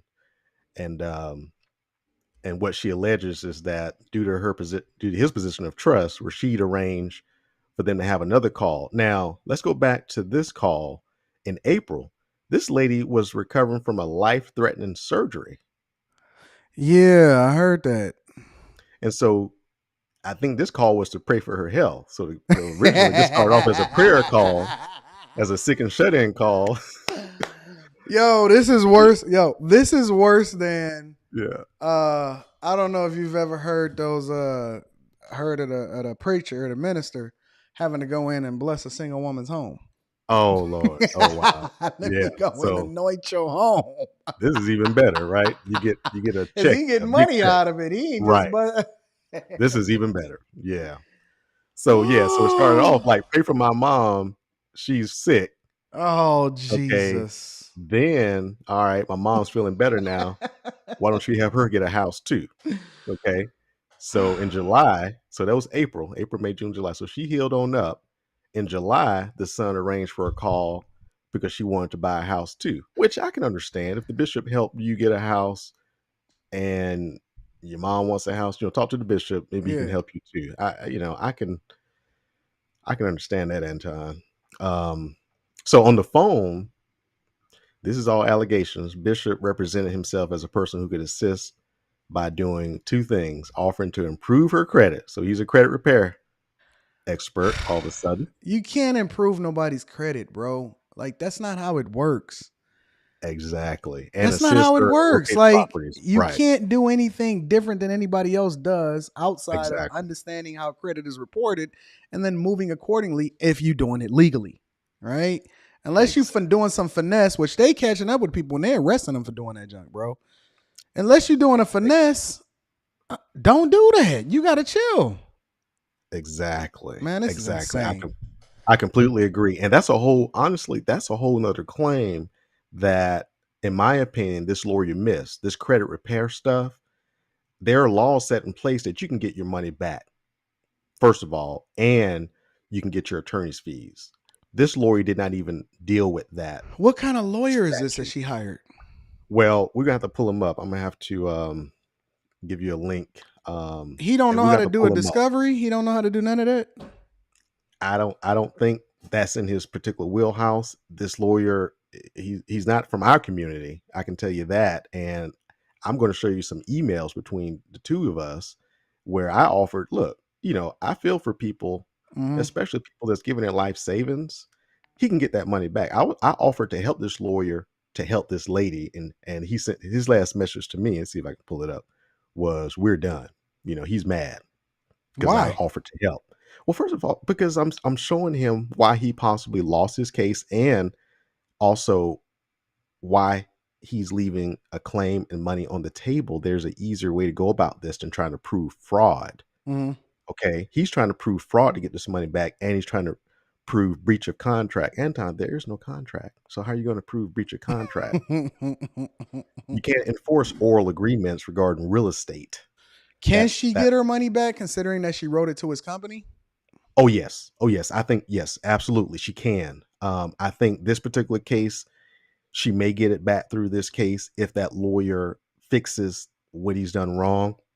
But I honestly, absolutely believe she can get her money back. Not only can she get her money back, I think she can get her attorney's fees, because right now, the way the case is positioned, the attorney has to eat off of her money. Yeah. So anything that she get back, she only really getting a percentage of it back, considering what he would win in a lawsuit. Right, because unless she sued for attorney's fees also. And he didn't. Under fraud, they're trying to get punitive damages, but again, to prove the fraud takes a little bit more. Whereas what kind of jackleg lawyer is this? Well, I just don't think that he's particularly tuned in to understand how this credit improvement allegation can be used to help her claim and get her money back, plus his money, the lawyer's money.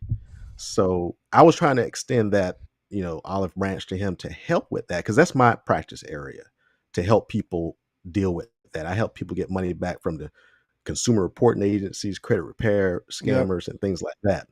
So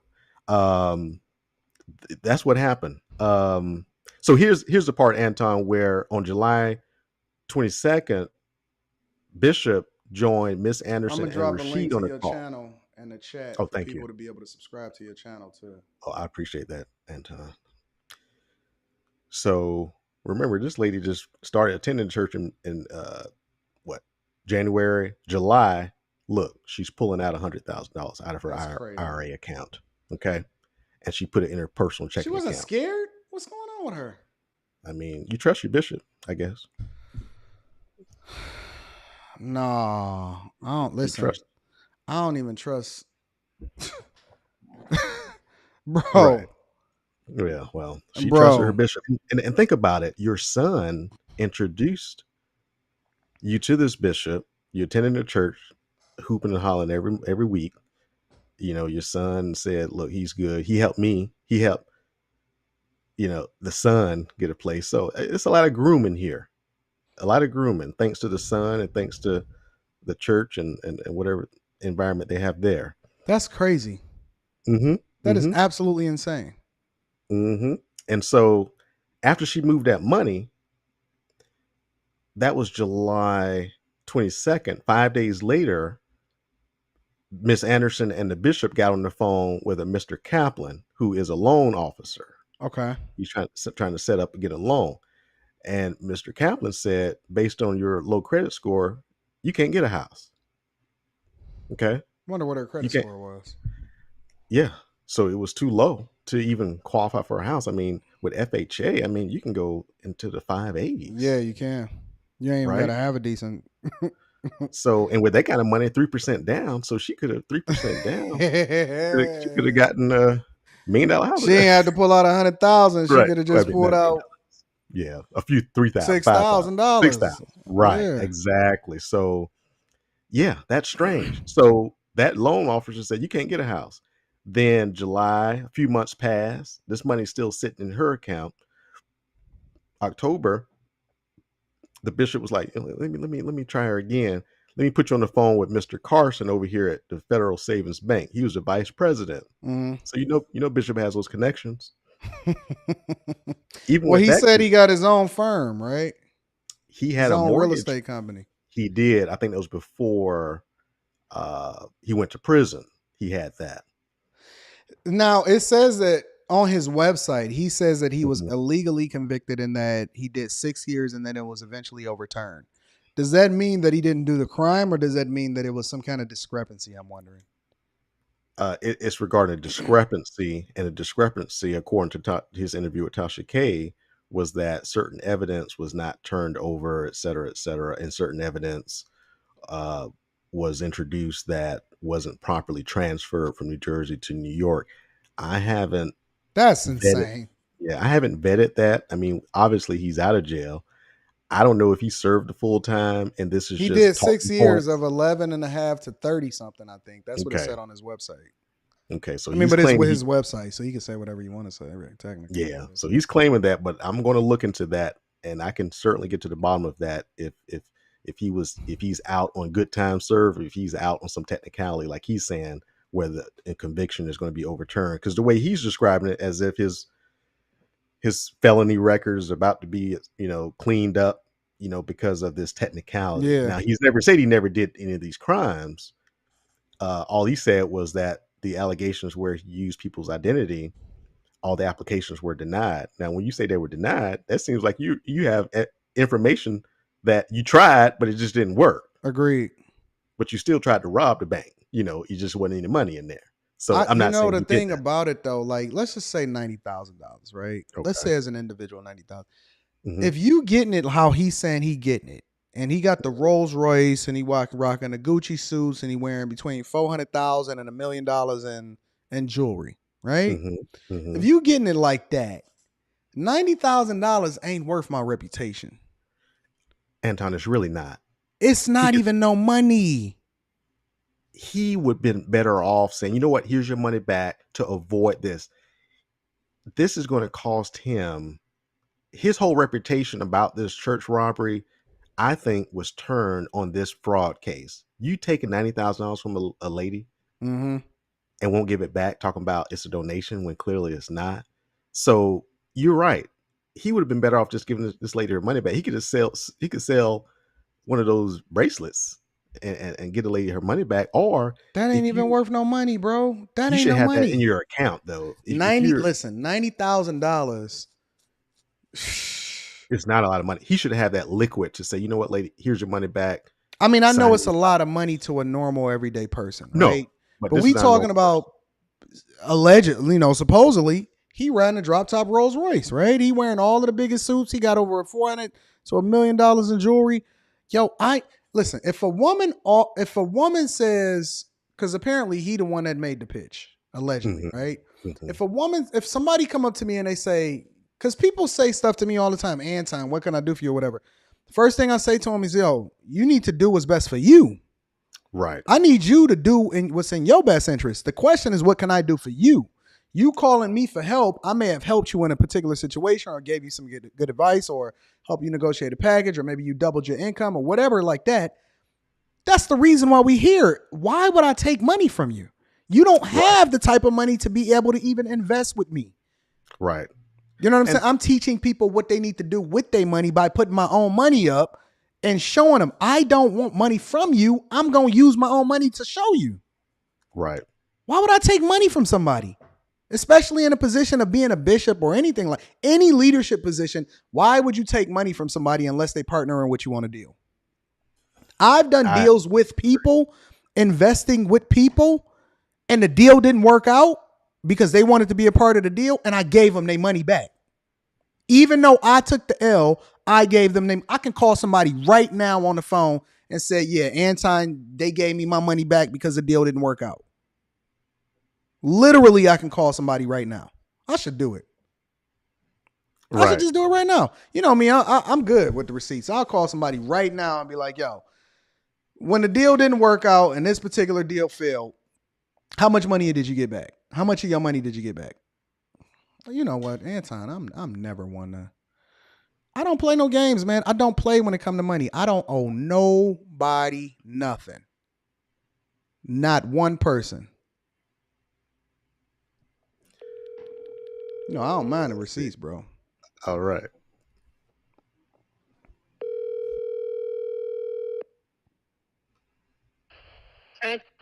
What's going on, baby? Busy? No. Hey, don't Yes. say too much. I don't want you to get your information because I'm on a live stream. Thank you. Oh, okay. Oh, Are you thank out and you. about? Yeah, I'm on my lunch. Wait a minute. Okay, Hey, so you hey, said don't say. Yes, don't yes, say yes. your information because you're on a live stream. Okay. All right. Okay. When you invested with me, when we did our deal with our investments, right? Yes.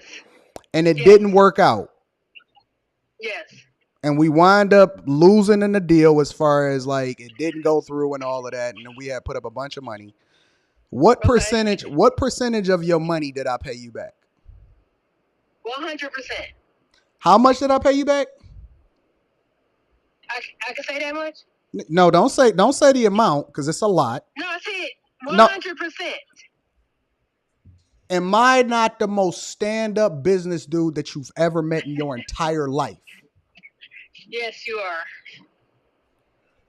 All right, I'm gonna talk to you later, babe. All right. Have a good one. All right, bye. Bro, I do good business That's awesome. Yeah. because it's about the integrity. relationship for me.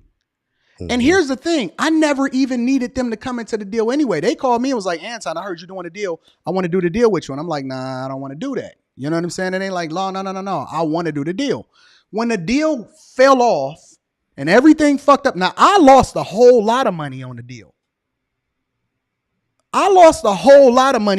But I told them, and they never, like, the deal was never structured to where, oh, okay, well, if it don't work, you get your money back. I just volunteer. I just called them like, hey, listen, a deal didn't work out. I know that, you know what I'm saying? You're not expecting nothing from me, but I'm going to give you all of your money. I'm about to write you a check right now and give you all of your bags, even though this deal didn't necessarily go through. It's more important to maintain the integrity in the relationship than it ever is to think about some money. And that's why I say it all the time on my platform. I only do business with people based off of good character. Ain't nobody in the world can ever say that I owe them a dime. Not one. Go ahead. I want to see this. Awesome. Yeah, I mean that's integrity. What you're doing. We can't say the bishop has that same integrity or But ethics. they supposed to have the highest integrity because He's they're the supposed to club. be They're above. the shepherds. He's supposed to be above us both, Anton. I mean, clearly the bishop had not bought the lady a house. You'll see. So the money had not yet been, you know, invested in a subject property that he's putting her in. Mhm. Okay. So I don't know what, was done with the money, but in October, like we see here, even the bank vice president was like, because you co-signed on one of your children's school loans, which is defaulted, it's unlikely we can get you financing. That's basically what was said. Mhm. Now, remember, this money is sitting in her checking account right now. So between October and November 2020, the bishop called Miss Anderson and initiated that because Mr. Kaplan and Mr. Carson said she couldn't get financing, he wanted to give her a proposal. I got a proposal for you. This is the bishop. I have an idea. Knowing that money. Not an alternative. No. Oh, listen. This is what I need him Uh-huh. to do. I need him to give me my money back and then give me the alternative proposal. Now at this point, okay, so now at this point, he doesn't have the money. The money is sitting in her account. And but he has a bright idea. Now we go move that money from your account to my account. How about that? That is crazy.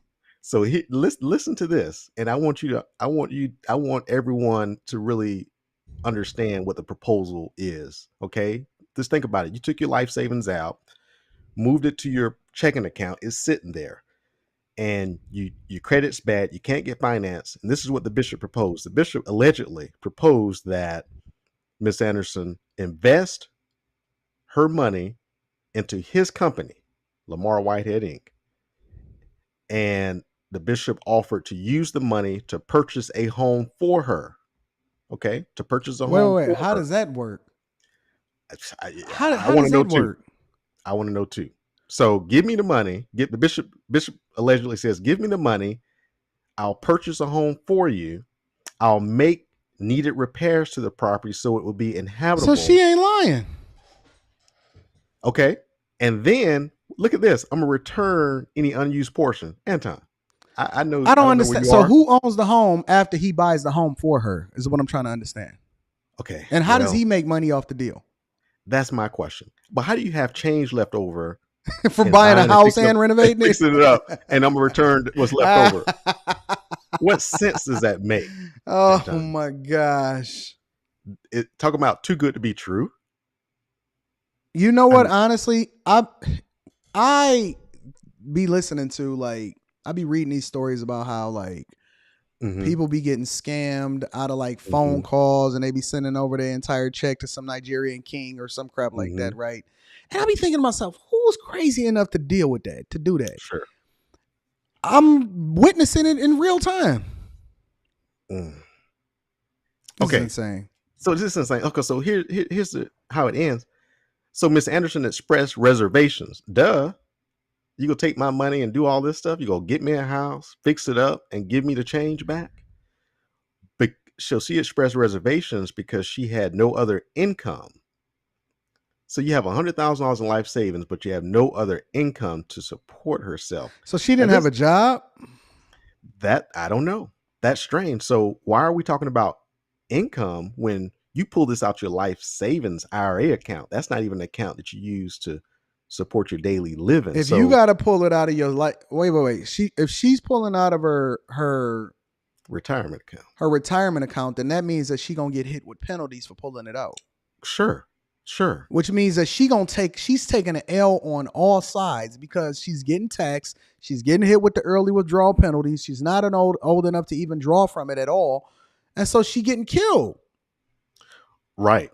So she has reservations because she don't have income so no other income. So Jesus to answer your Christ. question, if you have no other income to support yourself, it sounds like you're not working, and you're not getting any type of supplemental check. So I'm gonna read y'all super chat shortly. Thank y'all. I appreciate y'all. We call 419. Okay. So look. So Bishop said the 419 scam in Nigeria. I got all of y'all. I see y'all being all of that. We're gonna get to the super chats. So Anton, Bishop said, you know what? You don't have any income. I'll tell you what, I give you $100 a month to live off. Anton, $100. Listen. I'm curious. $100. Listen, if you offering to give somebody $100 a month to live off of, because you can't live off $100 a month. I spent that for me and Rita going to J. Alexander's and carrying out food yesterday. That's breakfast. That's lunch. Yeah, like you can't. First of all, you can't live off $100 a month. You got it and been spent the money. Oh boy, you have to have spent the money.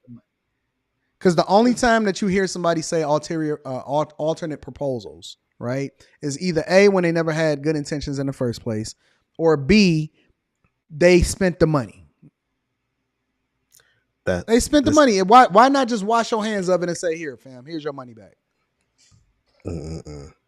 So that's a crazy proposal. Give me your $100,000 and I give you $100 a month until I'm finished with your property. Insane. All right. So at this point, again, Anton, she still has her money. But this conversation was in November, I guess. So by the end of November 30th, after speaking to the bishop again, she went ahead and agreed to that proposal and withdrew $90,000. So maybe she had penalty, maybe she used $10,000, I don't know, but she withdrew $90,000 and went ahead and wrote and tendered that cashier's check to the bishop that we saw earlier. Okay, she didn't get a receipt, no contract, This is insane. No contract, no anything. I mean, she has, I guess, a picture that she took of it, but that's it. So that's November 2020. She did that. And then I wonder why she agreed to it, though. I mean, look, people are, I mean, you get desperate. You think you have someone that can help you. The son was helped. So she trusted the bishop. He was in a position of where you think you can trust. I want to know what this lady looked like. I haven't been able to pull her up. For me, the context entirely matters. If she is out here destitute and the way that she look, and then him sweet talking and can finesse and all of that matters to me. All of that context make a difference for me. So everything goes quiet, and then in May they start texting, talking about, hey, she gets antsy in May and started asking for her money back. And then, however, in January, that next 2 months later, they started paying at $100. That's when the $100 started coming in. He just started giving her $100? Well, this was just a couple months later. So November, that check dropped in 2020. Yeah. In January, 2 months later, that's when he made that first $100 payment. 2 months after he got the $90,000. Okay. And then it's back in January, she was like, okay, well, so what's going on with the property? And I'm busy. I'm running for borough president. And he was gonna get her a property at the highest point in the market. It's a seller's market, and he about to get her a property. Oh, okay. All right, that makes sense. Makes perfect sense. Yep. And so then here you have the text messages that we saw earlier. Yeah, so here's the thing, Anton, about this lawyer that's representing her. His angle is he took this money and never intended to buy her property, but he used it to buy himself a property. He put a contract on this property in Saddle River for $4.4 million. Yeah, I heard about that. I was doing some research about that, and I heard that he was out here securing the bags, securing the properties. Yeah. So that's a theory. So here's that property, Anton, that contract. So that's her property. Well, guess what? I mean, it's not, but I'm just talking junk. He didn't close on it. Oh, he didn't close on it. Nah. So here's the property here where, let me pull it up a little bit. These are the sellers, and look at the buyer. The buyer is his company, Lamor Whitehead, Inc. You'll see that here. That's the buyer, Lamor Whitehead, Inc. Thank you. Okay. No, you can leave it there. Okay. And then here's the sellers. Now, this is insane. I wonder why he didn't close on it. Wait a minute. Why is he buying $4 million properties? It's an upgrade of his home. The home he has is like, I think $2 million. He may have paid $2 million for, but this home right here is real nice. What type of income has this man got? I'm trying to understand where the money coming from. He claims from real estate investment. I've shown my bank accounts. Yeah. So where's the money coming from? Now, what's interesting? Look at the initial deposit, $100,000. So,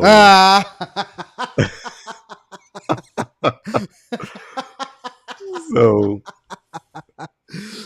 they're saying, look, you took this 90, added your 10, and put a down payment so you can upgrade your house. Now, he has a nice house, as you see, his prayer closet last night. But he never closed on this house. The sellers in this house still own it. Okay, this never closed. So, and I have that information too. This but he got to put down at least 20%. Yeah. But if that's $800,000. So this is the property detail that I pulled up just a few days ago for this 14 Christopher Place. Yes. Now, let's see what this look like. The people that were selling the house, they still own it. This house never closed, Anton. And the last sale of this house was when these people bought it back in 2008. So in 2021, he said, "I'm about to be balling." This house is late. So, yeah. So if you pull it up, it's on Zillow. It's a very nice house. Yeah, I just pulled it up. Let me see if I can. You want me to stop sharing? Get this shown. No. You cool. Okay. This is it right here. Balling. This man said, okay. I'm gonna kill it. This is the house. Oh, wow. This, I would feel so bad, bro.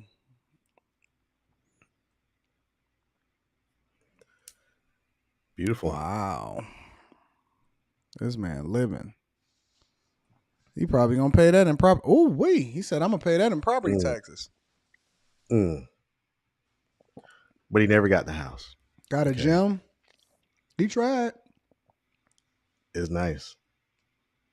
Now, what I find interesting is if you go to his Instagram at this same time period, he ended up buying a block in Connecticut of apartments for $4.4 million. He bought up a block of apartments. So if you go to his Instagram and scroll down a little bit, you'll see him walking. You'll see him walking around celebrating. Look, we bought the block.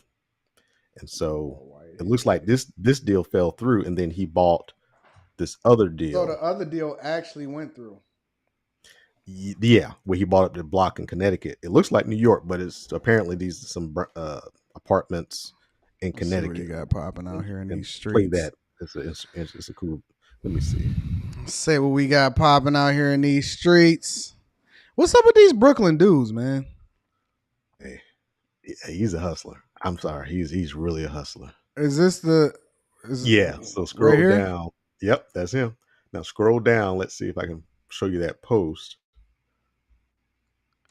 Let me see if I can get the audio on there, Rod. All right, so let me go scroll down. All right. He said he posted it on his Instagram, huh? Yeah, so go back and go down. You'll see him jumping out of his Cullinan. Is it this one? Tell me when to stop. Scroll down. Yep. Scroll down. I guess this should be still up. Scroll down. What is this outfit? What is going on? Anyways, let me stop. Yeah. The fashion is interesting. Keep going? Yep. Keep going. Wow. Let me see if I can keep going. He's going to be. Keep going. Got a lot of posts. Yeah.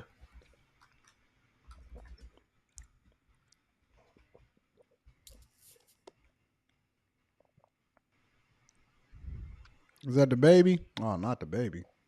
Is this it? The block right here? No. No, he's going to be.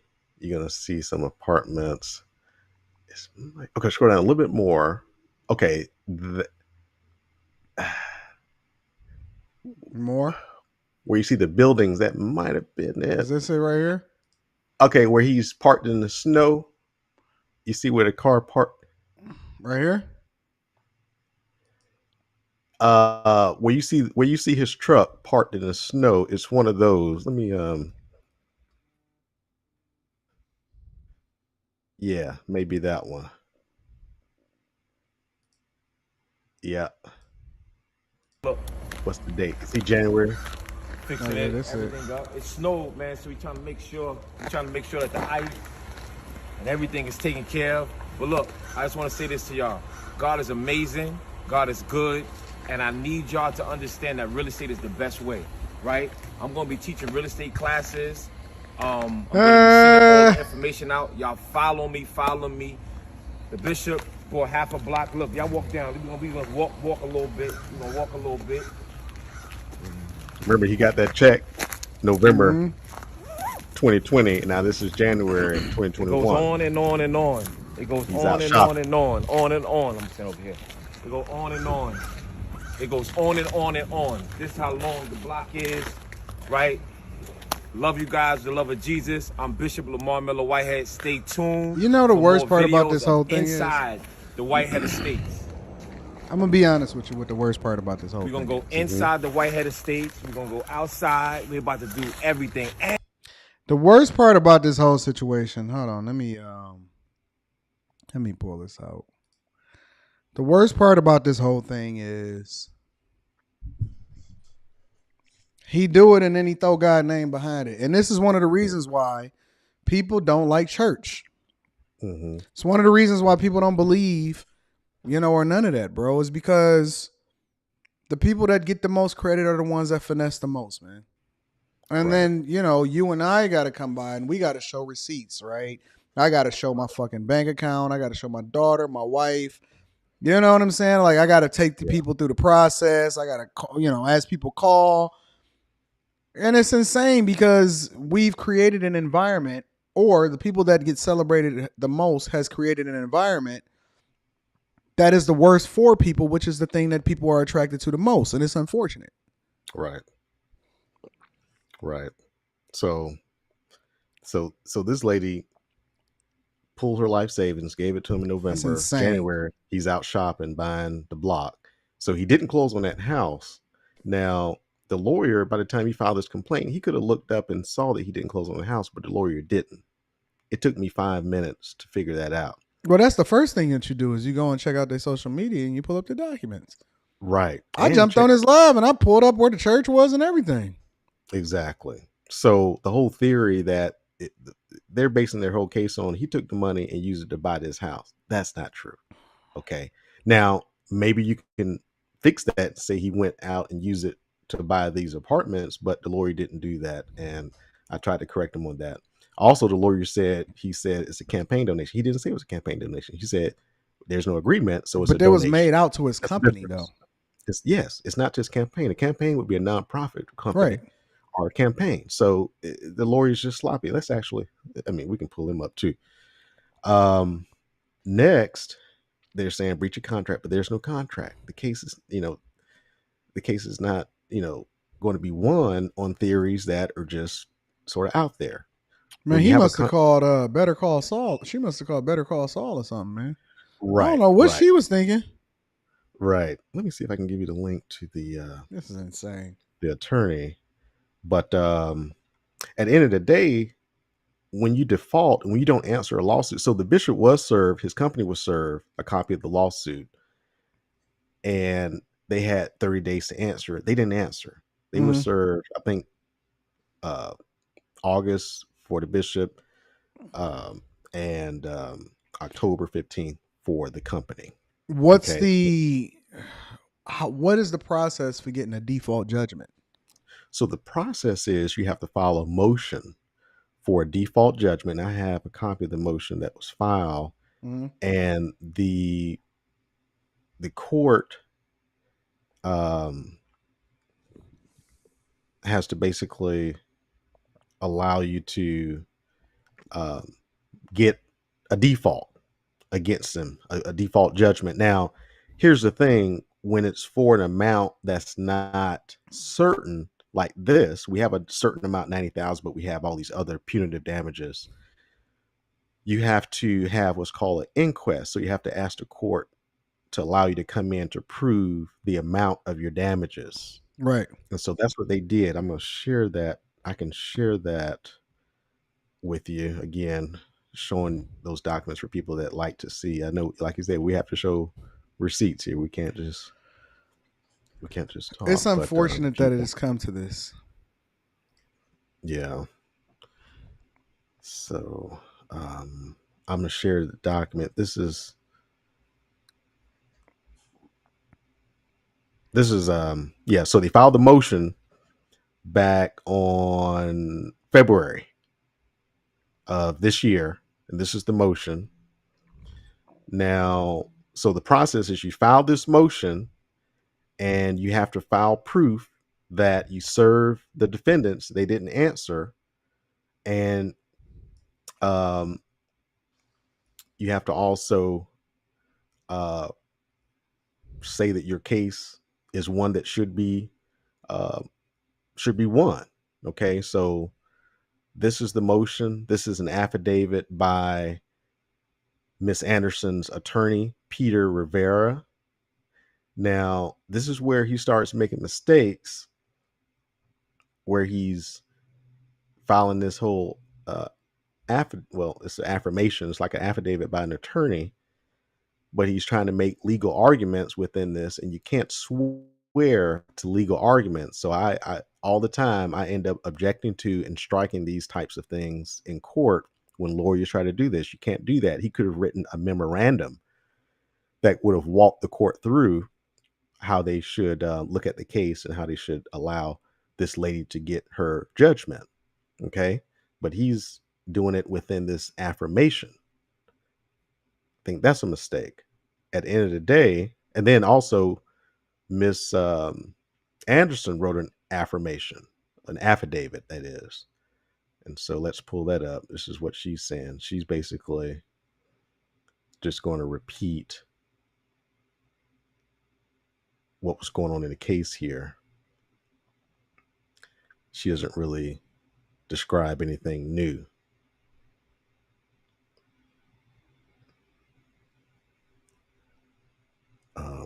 Sorry, my Adobe's wants to always act funny, but she's just basically saying what she already said in her lawsuit. Now, this is what happened.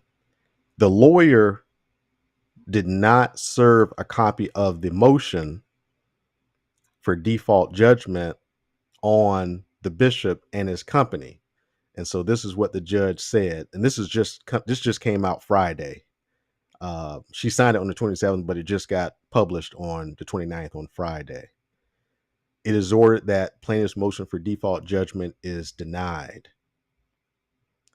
Okay, the lawyer lost that lady's attempt to try to win by default. And basically the reason is the plaintiff failed to establish proof of service of the motion. So they didn't serve a copy of the motion to the bishop and his company.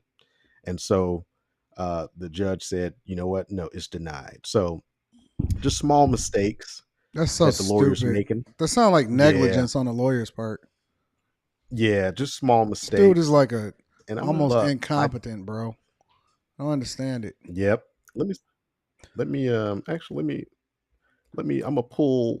pull this lawyer up before I show what we talked about, because we had we had a little email back and forth today and another day. Oh, you guys been talking?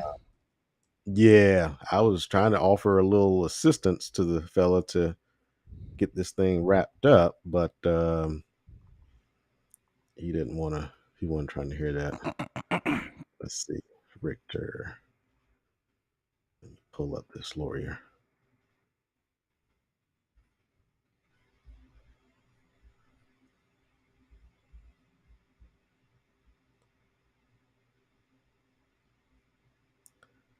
Let's see. Okay. All right, I'm gonna share. Let's see. Let's share. Okay, so this is the lawyer. If I can show him, this is the lawyer that represents the lady, Miss Anderson, the plaintiff. It looked like I'm about to start cracking jokes. Don't get me started. This is him. This is Fern. This is him. Who does he look like? Man, like a rapper a little bit. Listen, are you thinking about a New Jersey rapper? I'm gonna be honest with you. This guy looked like he wear Crocs to court, bro. He looked like he wear Crocs to court. Well, I don't know him personally. I hadn't heard of him until I saw his name on this lady's lawsuit. But let me see. Let's see. Let's read about him. This dude looked like he wear Crocs to court, bro.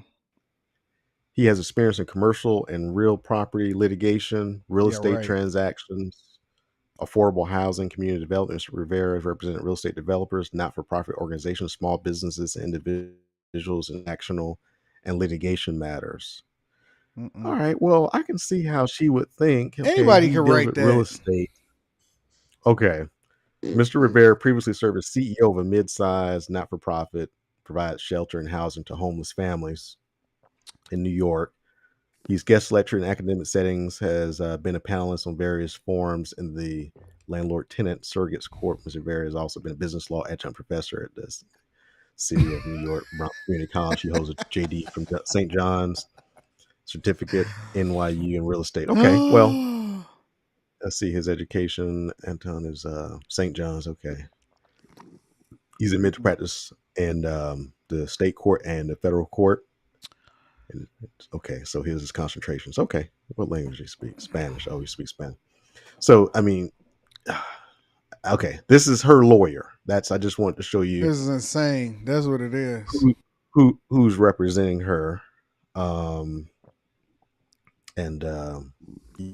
yeah, and I reached out to him because I was going to do a live about this case, and I wanted to see. I just basically told him to call me, and he said, "What you want to talk about?" And I was like, "I want to talk about this case." What's your? And he asked me, "What's my position in the case?" Oh, look, I'm just about to talk about it, and wanted to get your, get some information about what's going on with it. Let me go ahead and pull that. Let me pull that up because I don't want y'all. We might have to do a part 2 of this tomorrow. Yeah, I got to prep for a meeting in 10 minutes or 11 minutes. Oh, okay. We can definitely do a part 2. I subscribe to your channel. I'm going to be utilizing you very much in the future. Make sure that y'all subscribe to his channel. I'll put that in the description, or not in the description. I'm going to put it in the description, but I put it in the chat. Make sure y'all subscribe to my dog, Brian L. Ponder, Esquire, YouTube channel. I just subscribed to it. It's awesome. Thank you, my friend. I appreciate you for jumping up on the panel. My pleasure. Talk to you soon. Thank you. All righty then. The show took a turn for the best. Make sure y'all subscribe to the Patreon. Link is in the description as well as pinned to the top of the chat. We're going to get to the bottom of this because I want to... Listen, I don't like it when people finesse people, man. I don't like the finesse. Say who you are. Be honest about what it is. And then let people decide for themselves whether or not they want to rock with you. Again, link to the Patreon is in the description as well as pinned to the top of the chat. If you need to get in touch with me personally, email me at antondaniels413@gmail.com and we're going to get it popping. Let me read y'all super chats because I do appreciate y'all. Daler says, we call this the 419 scam in Nigeria. Shout out to Daler. Jay Ben says, drop a like for the greatest morning show doing it. I agree, Jay Ben. Thank you, my friend. B says, oh, here we get the receipts. The greatest show ever. Yes, B. And then my dog Cliff Williams says, if that was my grandma, I'd rob that pastor. I can't tell people what to feel. The only thing I can do is present the information as best as I can. So, again, I appreciate y'all for tuning in to the greatest morning show ever. You know what to do. Hit a like for the YouTube algorithm on your way out the door. I love you. I appreciate you. We got Fight Club tonight. We talking sports. Still minding over what we want to talk about yet, but we definitely going to talk NBA basketball. That's what we do. I love y'all. I appreciate y'all. I need y'all to do me one more favor before we get up out of here. Make sure you subscribe. Hit a like for the YouTube algorithm. Hold it down for your friends. We don't want to be rich by ourselves. The best day to join a Patreon is the second day of the month, which is today. Do not miss out on your tribe and people that are going in the direction that you're going in. I love you. I appreciate you. Let me get to one more super chat before we get up out of here. Shout out to Brock for showing love. Thank you, my friend. I love y'all. I am going to see y'all tonight at Fight Club. Peace.